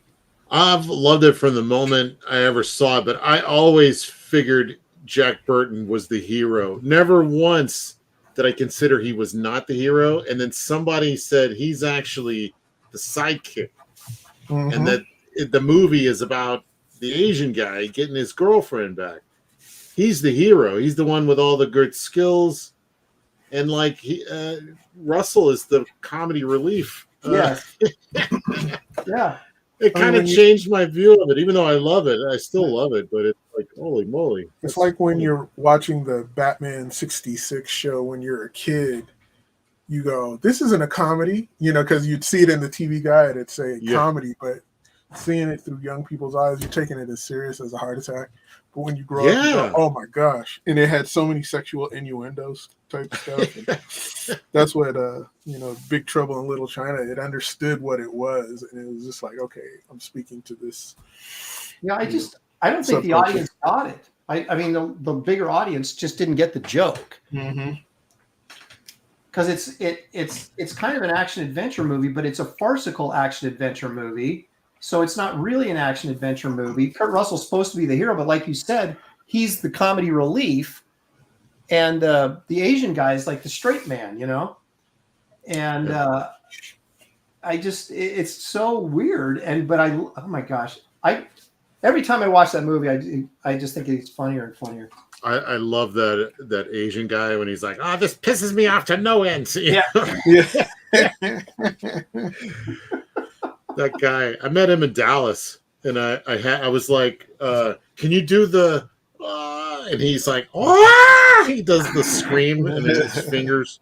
It was awesome. Oh man, that's great. What is that guy's name? It's Wong, is that? That's not James Wong, is it? No. No, what's his name? That's what I'm trying to figure out. Chat would know, but you should stop what you're doing and check with chat because they'll know. All right. Whatever you're doing over there. James Hong. That's James Hong, yeah. Yes. What did I say? James Wong. Yeah, well, you're close. Aquaman director. Oh, that's right. Paul Taylor says the best part of Batman 66 movie is when the shark is chomping on Batman and he sprays the shark with a bat shark repellent. That shark repellent. Yeah. And that's right in the beginning, isn't it? Yeah, I love it. So the best part is 15 minutes in, and then you're like, okay, later. I love that movie. I have all of that stuff. Yeah, Aaron, look at us. Look at us. David Lopan. That's right. That was the character's name. He's like Lopan. Yeah, he's like, well, you know what Jack Burton always says? Who? Jack Burton. Me. Me. When I first saw that when I was a kid, the lightning, thunder, and rain, those like ninja characters were like the coolest things I'd ever seen in any movie ever. I still think they are. Birdman Burr says Queen Mickey's here. Mickey Ariyama helps move time during the show's slower parts. What slower parts? What are you talking about? Right? Jeez, man. Oh, Cannon. Oh, man, come on, Birdman. Barry's not here. Aaron's on edge. Be careful. Yeah, I am. I'm just Mucky Mousy says Batman and the Joker surfing. Well, that's right out of Escape from L.A., isn't it? With Snake Plissken surfing down the L.A. River with was it Peter Fonda? With Peter Fonda, yeah. I have this weird love for that movie in a strange way because I always wanted to make Sci-Fi Channel movies, and I always thought that they were doing it wrong because it's like, yeah, you could do low budget and still be fun. You don't have to have great effects, you just do cheesy effects and it's just part of the movie. And so when I saw Escape from LA, I was like, oh, this would be perfect for like one of those cheesy Sci-Fi Channel movies. And it would be so much better than Sharknado. Well, along those lines, Paul Taylor for $10 Canadian. Thank you, Paul. He says, Aaron, were you aware William Hurt was in a movie called The Legend of Sasquatch? I was not, and now I must look it up. That doesn't seem like his kind of movie, but that's interesting. I wonder if he jumped right from that to Body Heat. They're like, hey, we saw you in Legends of Sasquatch. And I like Altered States, man. Yeah, me too. Oh, that is so good. Yeah. Oh, I love that movie. Yeah, it's wacky. It's like written in like Shakespearean language of science or something. It's like, what are they saying? And then when I got older, I was like, oh, they're like talking science lingo and stuff. That's what science is. Birdman says, Aaron, I was talking about my work. Ha ha. Oh, okay. Well, I can't take the cannonball back, so I'm sorry for any injuries you may have. Amanda B for $2. Where's my Gary sound effects? Gary is hunting corn dogs in the wild in Bend, Oregon, but we're hoping to have him back next week, Amanda. We need a little buzz sound. Mucky Mousy says Asylum Film made a Walking Dead ripoff called Z Nation, and the first season was better than The Walking Dead. Well, what do you think about that? I haven't even heard this. Z Nation. I don't know. Maybe. I kind of gave up on them after a while. So when they changed the name to Sifi, or with the with the Y, I was out. I was like, no. getting too confused. I can't even read it anymore. Fox Mulder for 20 big ones. Thank you, Fox. He says, I think the original script for Escape from LA is online. It was supposed to be a prequel to the first film, where it is revealed that Snake in Escape from New York is a clone. The real Snake dies at the end of LA. Now that sounds actually sort of interesting. Oh. But So, I'm sure the studios were like, you can't kill Snake Plissken. He's all you want to dance. Yeah, I like it's so nihilistic, and I love that kind of anti-hero thing where it's just like, you know, you can't just let the world burn, and he's like, wrong, you know, or whatever, and he just you know, everybody loses at the end except for exactly. Snake, you know, because that's what we all deserve. Jerry Rasco for $5 says Escape from New York and Big Trouble both had implied history of the characters that was hinted at, but made you want to learn more. They actually filmed a scene that they did not use, and you can find it on YouTube if you look up Escape from New York, like you know, what do you call it? Uncut, cut scene, deleted scenes, deleted scene. That where him and what was the guy named Omaha Bob? No, who was his partner that got killed? What was his name? Something like that. Omaha Bob. The brain, he goes, because the brain was supposed to like pick him up and he, you know, fled. Oh, you talking about Borgnine's character? No. There was Snake Plissken had a partner. He said, "Come on, you guys in the chat. What's his name?" And it was the name of a city, but it was like the guy, and he said, "Remember what they did to Bob or whoever?" And he remembered Omaha. Well, whatever his name, it wasn't Omaha, but it was something like that. Pseudonym for Warren Buffett? What are you guys talking about? Fresno Bob, that's it. Fresno, thank you. Tagamo Model Works got it. Fresno Bob. Gosh, I need to see this movie again. It's been a while. Yeah. I don't even remember Fresno Bob.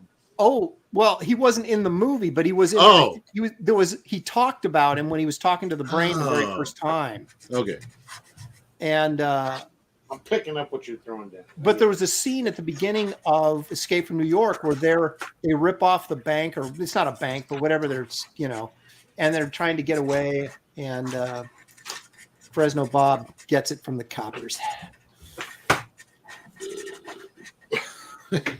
So anyway, there you go. Well, I'm glad they deleted it. Well,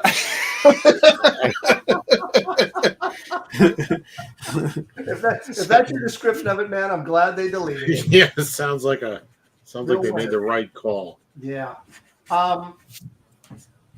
So, you guys probably won't remember this, but remember when we did the Calvin and Hobbes episode? Yeah. Wasn't that long ago. Well, okay, but somebody asked if, and it might have been Fox Mulder, although I don't think it was Fox. But anyway, someone asked if we had ever met any comic strip artists. And I talked about that I had met Lynn Johnston from For Better or For Worse at breakfast with her at San Diego one year. But I was trying to remember this other guy that I met, and I could not for the life of me remember his name or the name of his strip.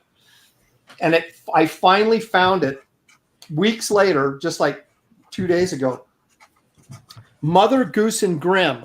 Oh, yeah. The guy who did Mother Goose and Grimm came by my table in San Diego one year and was looking at my stuff, and this is really cool. And we were sitting there talking for a while, and he goes, yeah, I draw Mother Goose and Grimm. And I'm like, what? What? What?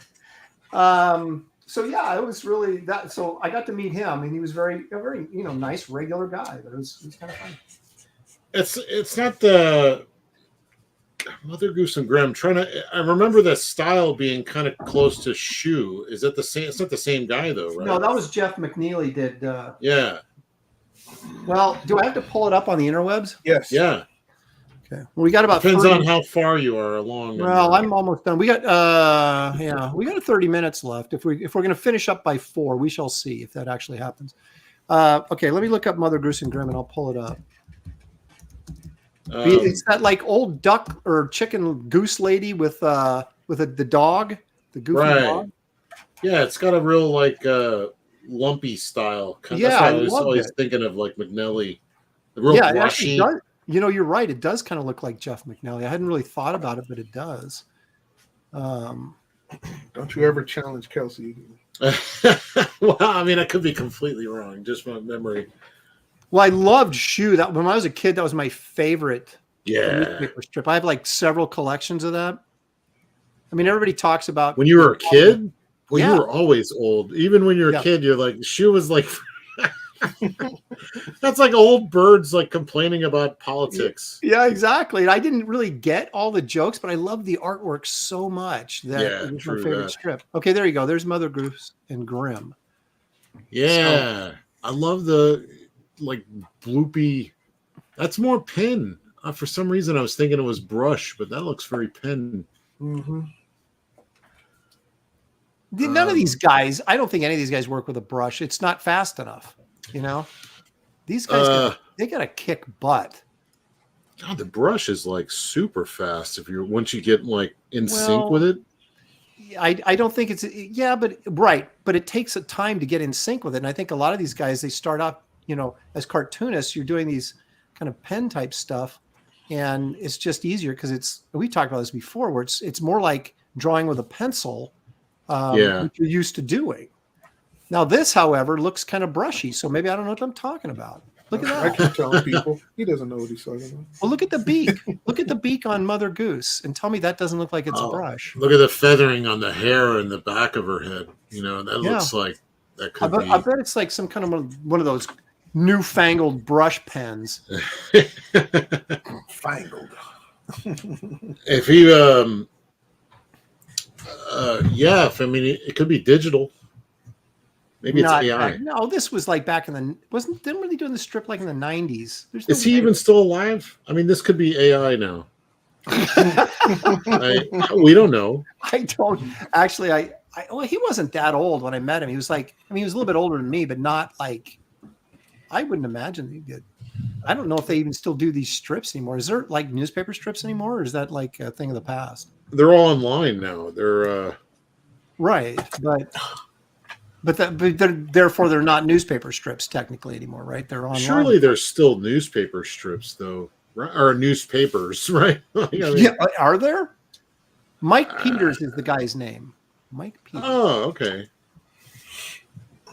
I honestly don't know if there's newspapers. I just assumed. When was the last time you read one?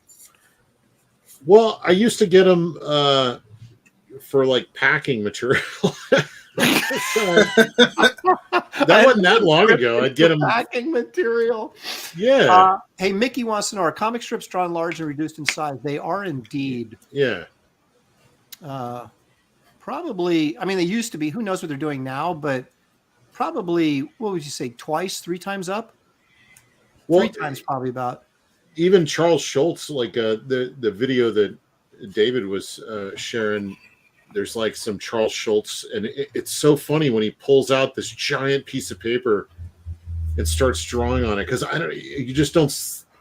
When I see that art, I don't think big, you know. Yeah.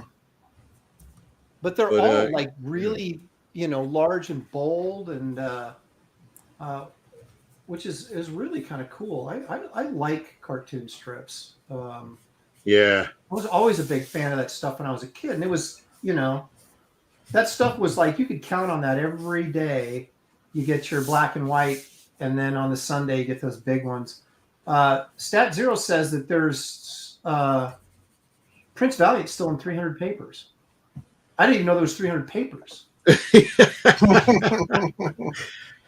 Yeah, I used to clip out when I was reading the paper, and I was really interested in strips. Calvin and Hobbes was still out there, so I would, and I worked at this exotic bird place, and they'd have stacks.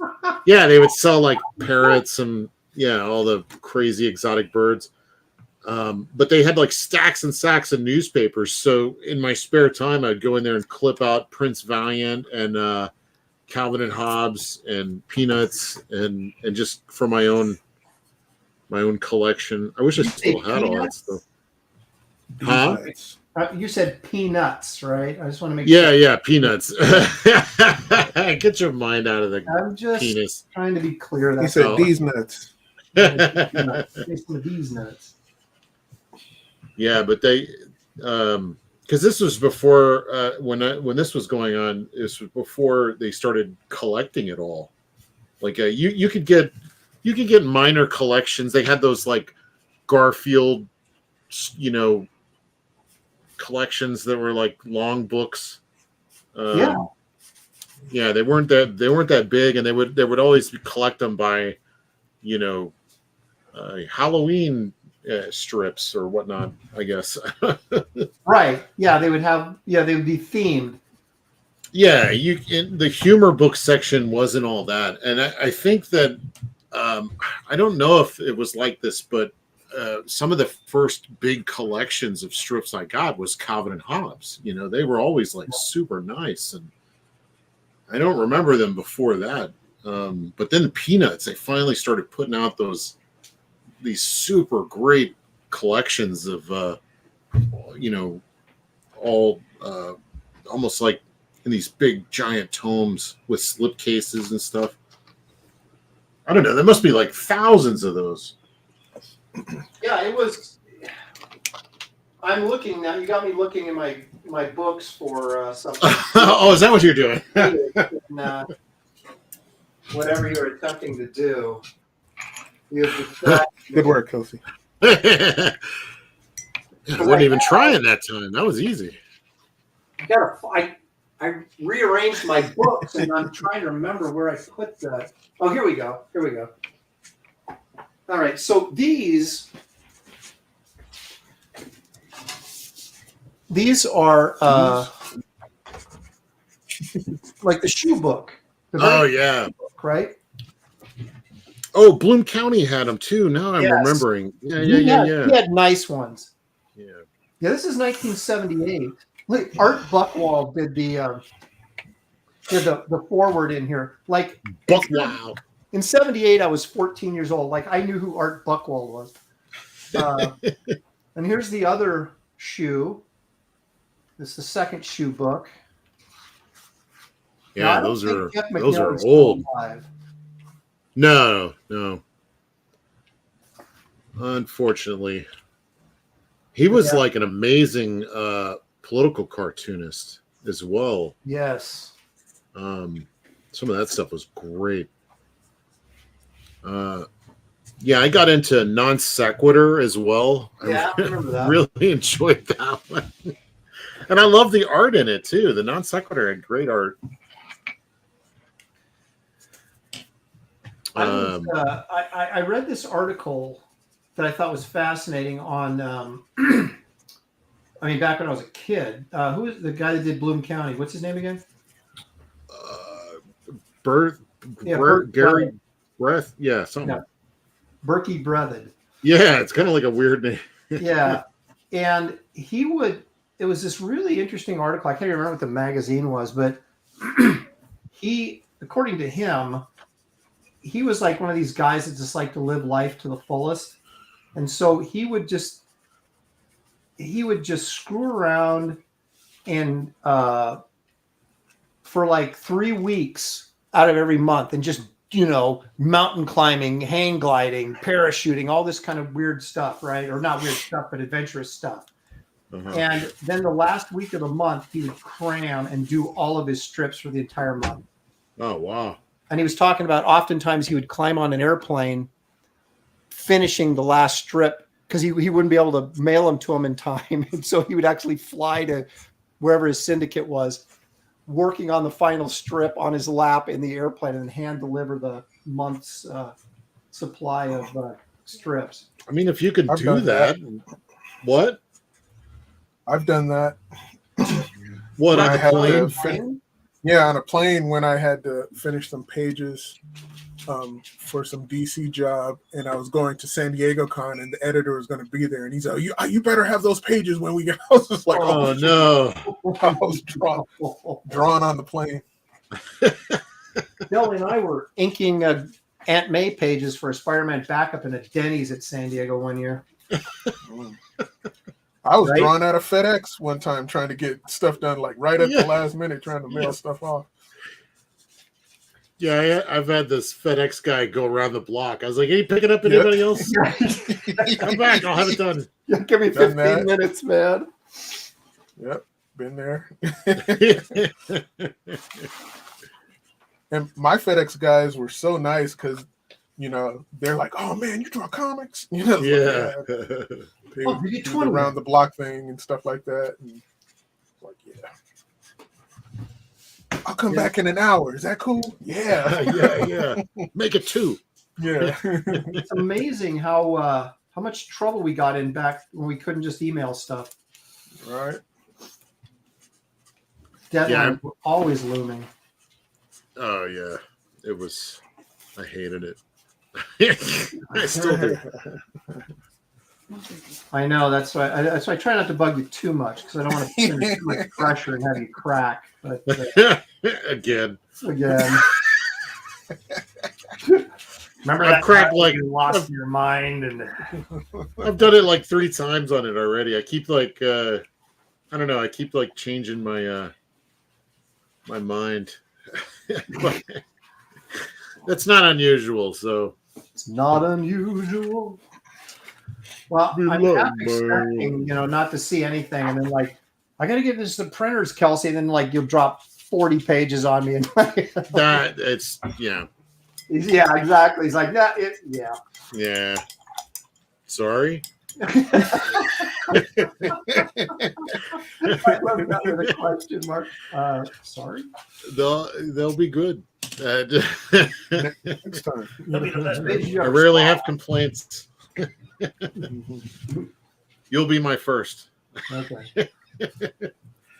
I think I'm done. I figure since this is Frank Miller and he's known for a lot of black and white, I could just do black and white. Well, I think that's what we're all doing, right? Because it's yeah, that's good. kind of the shtick, right? The shtick. Is that what you were thinking, Kelsey? That's what I was thinking. Yeah. Well, no, I was thinking that, but even though Rory Rocket, what's this guy's name again? The Spaceman Spliff, Lance Blastoff, Devil Dinosaur.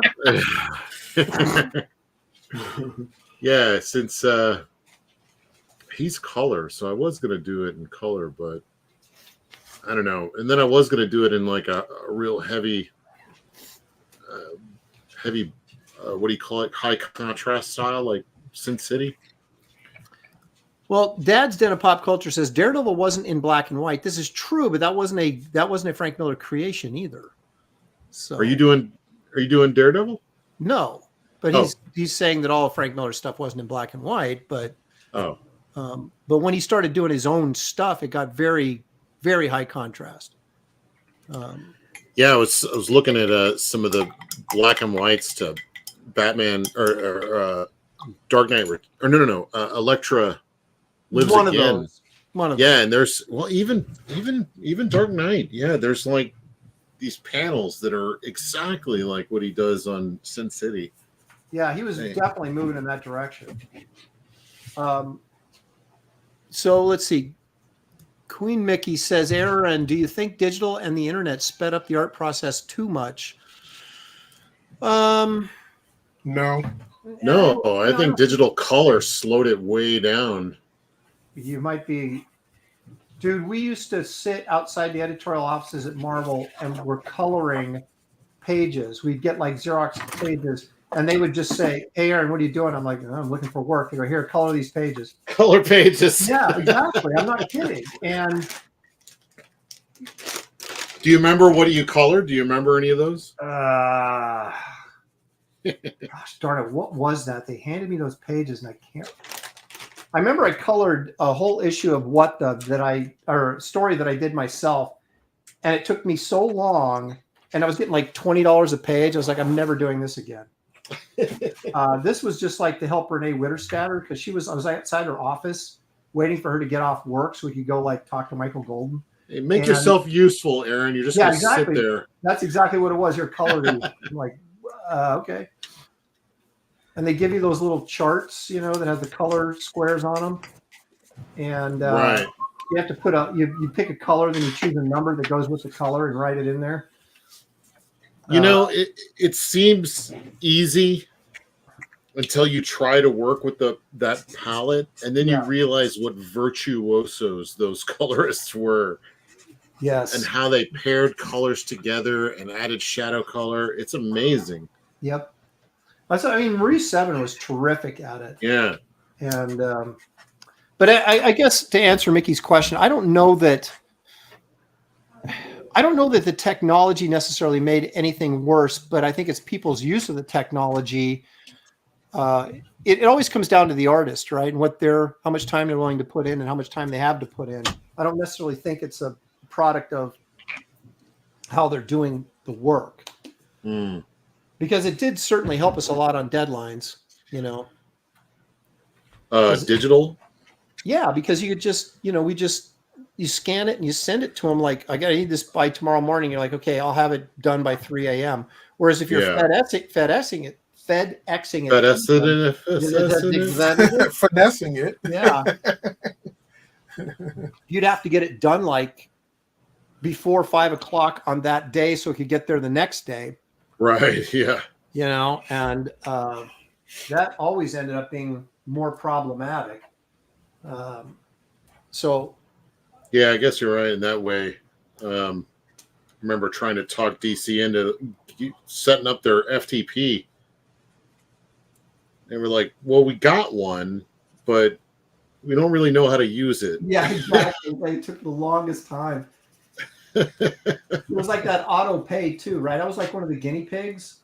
And they said, hey, we're doing auto pay directly to your bank account. So we'll try it out on you. And I'm like, great. They screwed it up so many times, but at least I set the groundwork for everybody else. Thank you. Thank you for your service. Yeah, I do what I can. I think I had the record for most screwed up checks at DC for a while. I've had a couple, but they got their act together. I gotta say, DC was one of the best at keeping up with money and royalties, and I got paid over and over for stuff that I shouldn't have been really. I'm like, it was always a surprise. I'm like, why are people buying this again? Like, oh well. Well, you still get, the collected edition. You still get, royalties for that stuff, and it's always the stuff. They collected everything. We were in a good time where they just started collecting like everything. Right, because that was where the money was. Right, it was in the trade paperbacks, not the monthlies, and so yeah. I get these royalty statements that are like 4 or 5 pages long because I've done so much stuff that's been reproduced. But then it's like you get to the bottom and it's like $157, and you're like, ugh. There's like 5 pages and it's like, 10 cents for this, and in fact, we're charging you for the shelf space now. Exactly. You owe them. You know how much it costs to cut this check? Yeah. This paper costs money. Someone's gonna pay for this, pal. I got countless editors in trouble for them sitting on my invoices when they had the invoice back in the day. Oh, dude, I never let a Friday go by where I did not contact my editor and go, "Hey, don't forget to invoice me." Oh, I won't. Yeah. Before you go out for drinks with all your friends after you cash your paycheck. Yeah. I had an editor go on vacation without invoicing me and stuff like that. I was like, really? I can't go on vacation. Yeah, because of you. That was the number one thing, because we were all living paycheck to paycheck. I mean, I still am, but at least I don't have to worry about DC invoicing for me. But that was the thing. It was like, dude, if you forget to invoice, then you're screwed up for 2 more weeks until they invoice again. And you'll just get paid then. I go, yeah, well, what am I supposed to do, for the next 2 weeks when I don't have any money because you forgot to invoice me? Well, you better crank out pages. That's the thing. I would get in arguments with other artists because they would always come to the editor's defense, and I said, because they would say they weren't getting any money. I'm like, they go on vacation and they could sit on your checks, and they don't have no qualms about it. They don't know or care that, artists out there, like, they need their money yesterday. Yeah. I never had sympathy for them, and that was part of their job. So to make excuses for them not doing part of their job is like, come on. Like, haven't you ever worked in comics before? This is none of us have any money. Yes, exactly. No. And I know what some of those guys were getting paid at the end, so I don't feel sorry for them, because I asked Dan DiDio, because I was talking to him about becoming an editor, and I was like, dude, what can you start me at? And he says, I could get you in like an associate or whatever at 103 or something a year. And I was like, okay. Maybe I will take that. Yeah, I tried to become one too. The person I was dealing with, they were saying, "Oh, how about start at these smaller companies first?" And I'm like, "Excuse me? Yeah, exactly. I've been working for this company for years, and you guys hire these college nobodies that I've never heard before, and you're telling me I can't edit a comic? Are you nuts?"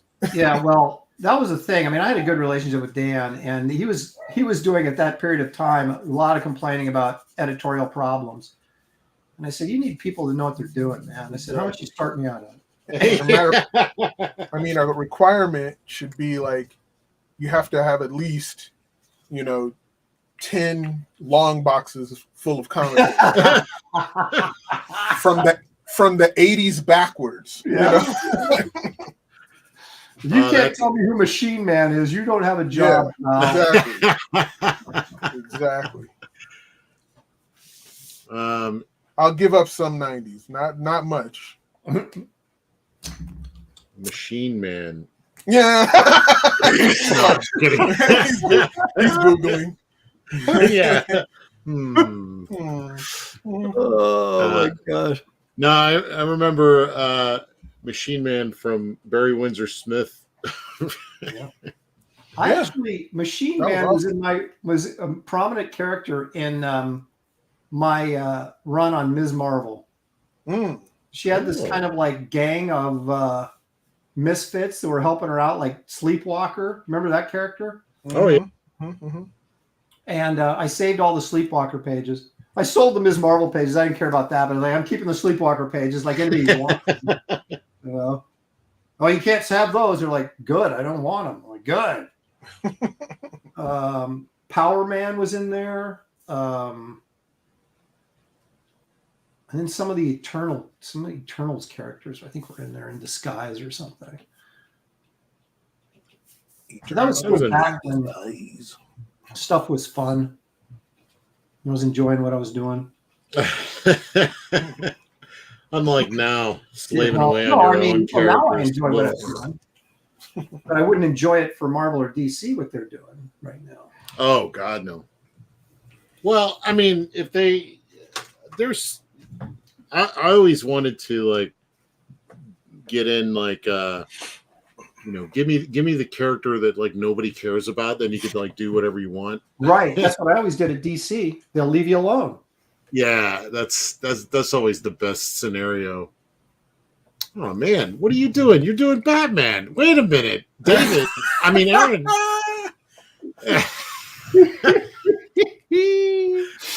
Wait a second. Yeah, that's how I roll, buddy.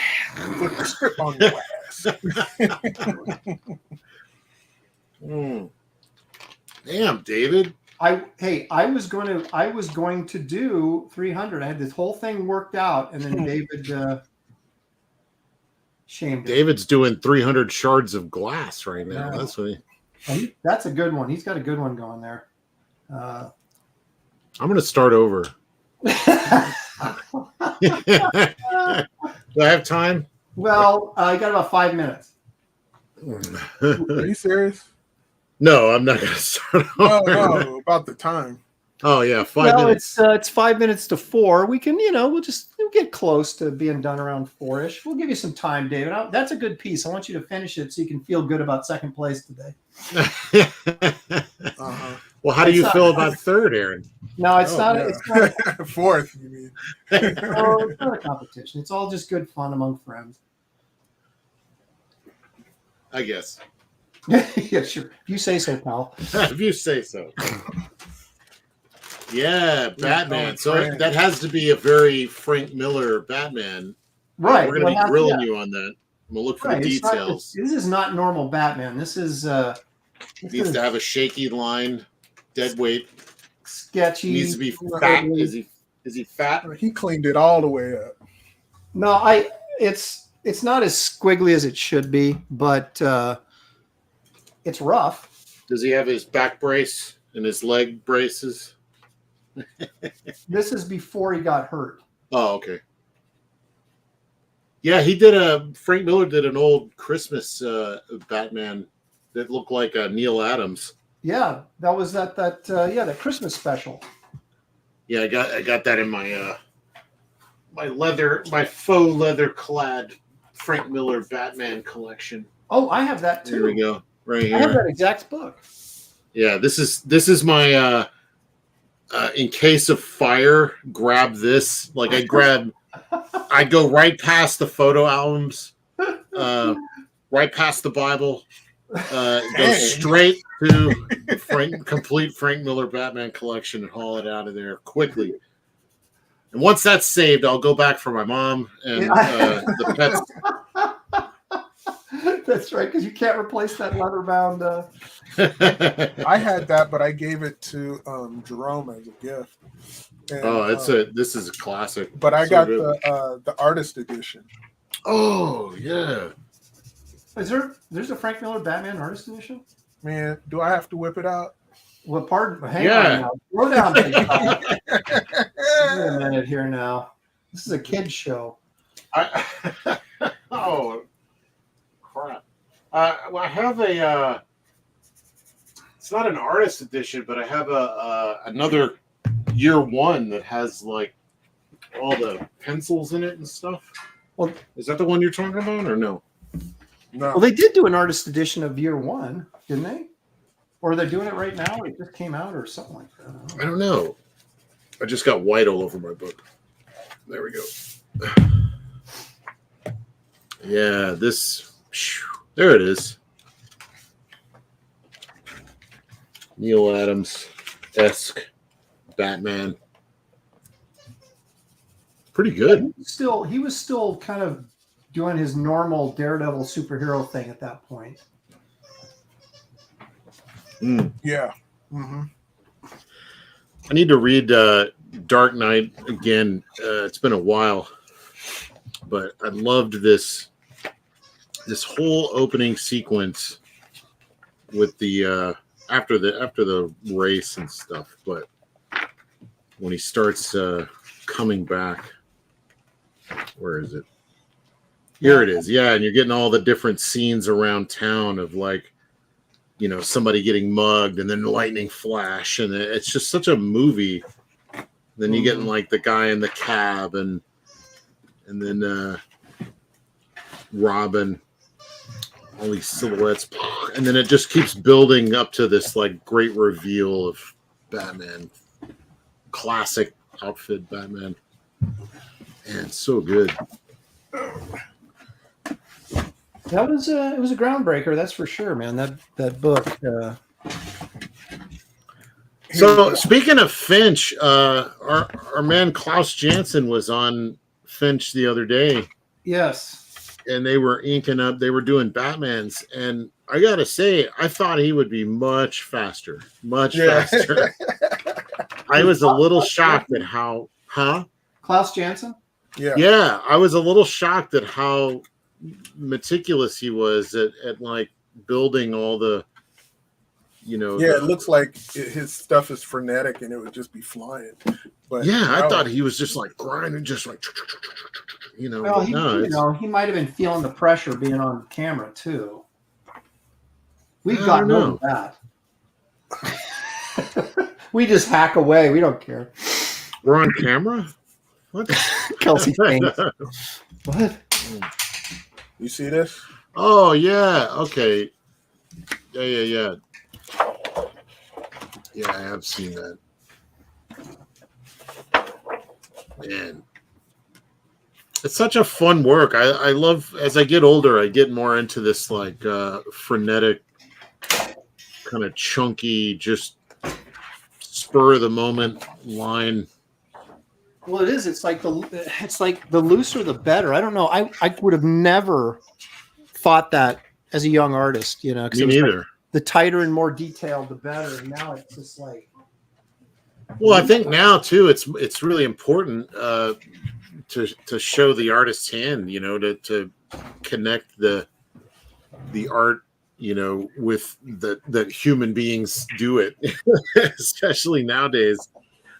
Well, I think and I think that there's this, I don't know, this appreciation as you get older for guys that you realize that the art isn't necessarily in the finishes, it's in the structure. Mm-hmm. And to see a guy do something, let's say like Ron Garney, it's really like loose, or even Lee Week. Oh man, he's so good. Both those guys, so great, you know. Yeah. Well, Frank's structure was never all that great. I guess it is. I love these chunky guys. Like he draws these like chunky dudes. There was this one baddie in this. I think it's in the first part. He drew these like thick ass legs, and I've always tried to draw these the way he drew these legs. Where the hell is it? It's when the guys with the face paint show up. Here he is. Mutant guys, whatever they are. Yeah, like in this was like ripped right out of Gene Colan. Like this. Oh yeah. Look at that. That's like Gene Colan leg right there. But I didn't know that at the time. Where is the what I'm talking about? I think it might be later. It's a guy standing there with a shotgun, I remember. I love how much whiteout he would slap on his art. Yeah. Yeah, just get it done. Like he was like one of those reduction guys. Well, it's like, oh, too many lines. Let me just get rid of half of these. Someone's sort of comparing his work to kind of like how it's kind of evolved into almost fine art, you know? So it's not really about the structure and the stuff that we're focused on as artists most of the time. And I don't know if that's a cop out or not, but it was an interesting take on it anyway. Here he is. Look at this guy. Look at his legs. Look at big chunky legs, man. I used to love this guy. And I'd always see, I used to love Matt Wagner. Did characters like this too. Mm-hmm.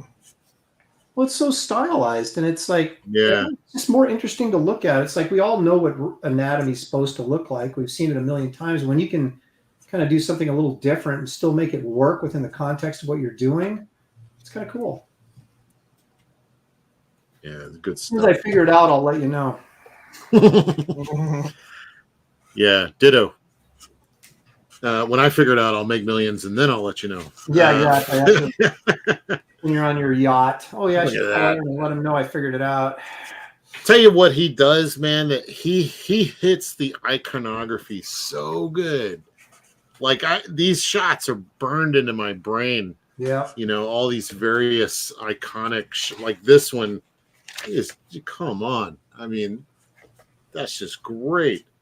And then this one. I did a take on that when I did a cover for that last Dark Knight series that DC did when they did like 100 covers of. And I couldn't get one. It's all who you know, brother. You knew. Oh man, I just ruined the joke. Who was that guy that couldn't remember you when you were talking? I forgot. Stradley. You're Randy Stradley. No. No, Dan DiDio hooked me up, but actually somebody in that particular instance, a retailer wanted me to do like they bought. You remember when DC was having retailers buy like the cover, specific cover for their store? Yeah. I had someone actually requested me for that, or I don't know. I would have if I would have got one of the 100. You're all, they like me. They really like Really me. like me. Exactly. Where is the shot of him jumping in front of the lightning? Is that actually in the book? That's a cover. Yeah, I don't I think thought there was like a shot of him standing in front of the lightning. Oh, there is. You mean the one where he's like on the building ledge? Yeah. Oh, well, it's not lightning. There's this one. I thought there was a lightning one too. No, that's the one where he's jumping down and there's the lightning. That's a cover. Yeah, I don't remember this.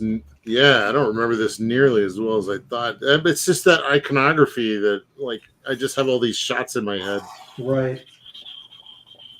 And they sort of meld together with other images, and you create your own sort of like, oh, I thought he was doing this. And like, no, it's this one. Now I always think about McFarlane inking a bunch of bricks and then Klaus Janson going back in and like erasing like all the bricks that he did. That's becoming kind of a classic story. I heard that people don't like the portrayal of Superman in this. No, they don't. Yeah, I don't He's really kind remember. of a corporate dick, isn't he? I mean, isn't that kind of the? Is he? They have him working for Reagan, and they're overly making him like the big blue Boy Scout. Like that's a bad thing. He's a government flunky or whatever. Yeah, exactly. But hey, I'm a Reaganite, so that'd work for me. You don't think he would, though? You don't think? Do you think he would become like? No, I think he would. I think he would, but I think he sort of portrayed that as in a negative way, where it could be portrayed in a positive way. You know. Man, I year one was my jam, though. People don't understand where they keep doing that stuff with the political thing to try to mirror our politics now is not ideal for comics. You actually try to make the government good, but there's a force that's greater that they can't handle. That's why you need a superhero to come and help. I agree. Yeah. Screw the government, man. Look, I used to like look at this, the way he drew this rubble, and then I'd match it with every other shot. I'm like, did he get it right on like every shot? And then there was like this one right here. And he did. All right, look, gentlemen, how we doing? Yeah, the same rubble. Oh, I'm done. I was done like 15 minutes ago. Still shading in. What are you doing? Are you doing? You got red all over it. What happened? Who would have thought that David would be the last one done on this show? What are you talking about? You're still painting. Huh? You're still coloring, right? I'm done. I'm not coloring. I just put a little red in there, you know? You know, he did that in like Sin City, right? He had Yellow Bastard and he was yellow, right? And then yeah, but he didn't do it in Batman, so that means you got to color the whole thing. Oh, no, I don't. No, I'm not Lynn Varleying this. Have you seen those Lynn Varley like color pages where they've lifted up Frank's like ink layer and it's just these graphic shapes and like airbrush and it looks so odd. They used to do that a lot. It's just amazing when you see it though, because it's like it looks like she barely did anything, but when you put the line on, it just suddenly you see so much that you don't see. I don't know how they do that blue line technique. It must take like special skill. I mean, I'd want to paint the whole thing, you know. Well, they virtually do, but they know the black line is there, and then the black line goes over their painting. Well, yeah, but I mean, she was so controlled with it that she did so much with so little. You know, Yeah. that's what I'm saying. Like when you take Yeah. the line art off, it's just like a gradient here, a flat gray here, you know, and I don't know. Then it sinks, and then like the Batman colors were blue, like a bright blue, because you don't have the black line art to black it most of it out.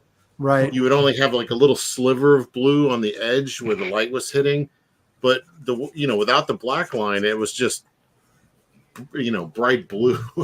It was really interesting. All right, guys, let's go around here. David, we'll give you last because you're almost done. I can see that, but You still got 1,000 more shards of glass to do. Yeah, I know. All right, so here we go. Here's my. Whoa! Man, if only Mark Chiarello was still in the house, and give you a call for Batman Black and White Part 9. Yeah, I hadn't earned that right, man. I wanted one of those so bad, but Me too. I think everybody did, and so it was kind of like, yeah, get in line, pal. You don't get one. Yeah, that looks good. He's in the. Is he fighting? Yeah, the Joker's on the other side of the camera. Yeah, where's the Joker? Hey, I don't know if I like that. You're lucky I drew this at all. Yeah, now I got to add characters. Come on. There we go. You need some like bones in that water, like a floating Mignola around, piece. sewage there. Yeah, that's cool. I like how much black is in that. It's great. Well, that's the fun thing, right? It's like I can put a little more in here. Frank would. Yeah. I probably didn't put enough in there, but yeah. So anyway. Yeah, very nice. A little red paint on there for the blood. His eyes are glowing. Yeah, well, I put white out on the one. Oh, okay. That's cool, though. Yeah, very nice. Good chunky My Frank style. Miller Batman. That's the only time I'll ever draw Batman, probably, and the only time I think we all tried to bring the chunkiness. Yeah. Well, that's the fun. I didn't like his Batman. Now I love it. You know, when he first came out, I was like, this isn't Neil Adams. And then I was like, now I love it. Well, here's my complete failure. I meant to. I really needed to put this whole scenario like up higher, maybe, for like so you can kind of maybe see what's happening back here. But the whole idea was that he was blasted a hole through this thing. Maybe we can zoom out some. So he blasted through this dinosaur. Oh, I gotcha. Yeah. Yeah, and he's flying through. So he's got a little jetpack, but you can't really see it. But maybe I got my big Frank Miller boots there. Maybe you needed more. Oh, you do got the Frank Miller boots. Maybe you need more guts flying there. See, if you'd painted it, then you'd have. Oh, you could tell that this is guts. Yeah, there's some entrails down here. If you see, I'm like, they're spilling out a little bit. Okay, so what's this dude's name again? Phil wants to know. Actually, a couple of people are like, who's this guy again? What is his name? Bevo Lottie. No, Lance Blastoff. Yeah, Lance. Where did this thing? I remember seeing this someplace. Where did Frank Miller do Lance Blastoff? Was that for Dark Horse? Yeah, it was Dark Horse, and it was in Dark Horse Presents. But he also did there was a book called Tales to Offend, which I did. I had a copy of it. And that's the first place I saw it in color.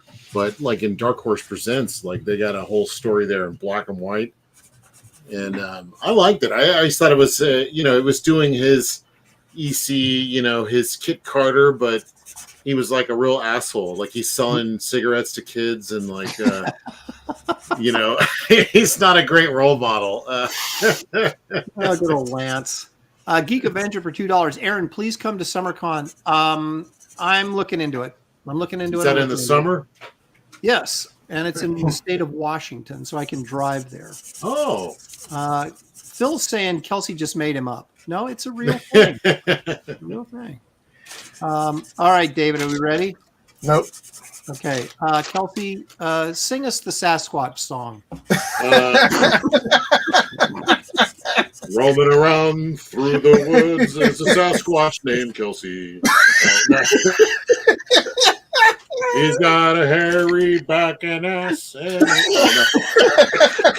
And it looked a little bit like me. There you go. All right, you can try. Did that pass enough time?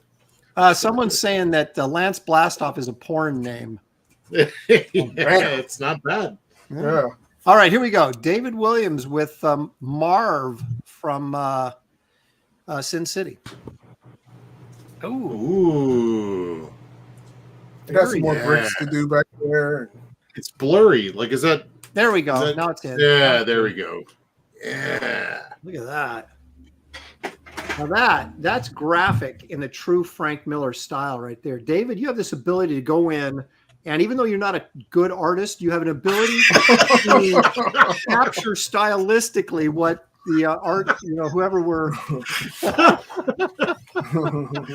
No, you got the Converse in. That's a key Frank Millerism. That's good too. And the little cross Band-Aid on his head. That's terrific, man. He's like, you really do. You have this ability. We do like Kirby. You like bring your stuff looks like Kirby. When you're doing Frank Miller, it looks like Miller. I mean, it's just like a great ability to capture those styles. Where Kelsey great. and I struggle just to draw. Yeah. $5 from Tay Tay as a psyop says, Aaron, come to SummerCon. I bring you dates wrapped in bacon. This is Angela Curry, by the way. So Angela changed her name to protect her innocence. So Angela, if you change your name and then tell us you changed your name, it's no longer secret. I don't know if you're aware of that or not, but thank you for the 5. Tay is a psyop. Yeah, I'm contacting the guy because he talked to me at San Diego about going, and I've been waffling, but I think I'm going to try and go. So I will contact him and see if he still wants me to come. So there you go. Yeah, very cool. I like the fingers. Yeah, I like everything about this. This is easily the second best piece today. Easily. Yeah, it's fun. Easily. Man, these are good. I thought we all killed it. Killed it dead. Yeah. That's right. No, this is a good one. Notice I throw myself in that category. That's what, you might as well. You're part of the show. You have a right to. You have a right to think whatever you want to think, Kelsey. I'll take Gary's place as number 3. Yeah. I signed it like Frank Miller. Oh, oh man, I didn't even think of that. Damn. David, man. All you got to do is put your initials like really poorly. Yep. I didn't even think of that. I barely think. Yeah, I know. Well, that's true. Can I see yours again? I didn't look up to see either of yours. Can I see you guys' again? Yeah, there's let's rub it in. Here's our that's great. Mm-hmm. And DC should be calling you any day now. Chunky bat. Yeah, they're gonna be, Aaron, we didn't realize you could draw Batman. There's Kelsey's. Yeah. Nice. My basically it's the T-Rex head. And then there's some other stuff down here. Paul Taylor says David's doing method comics. I love that. That's great. Jiminy Cricket said Brohawk wins, not a competition. Thank you.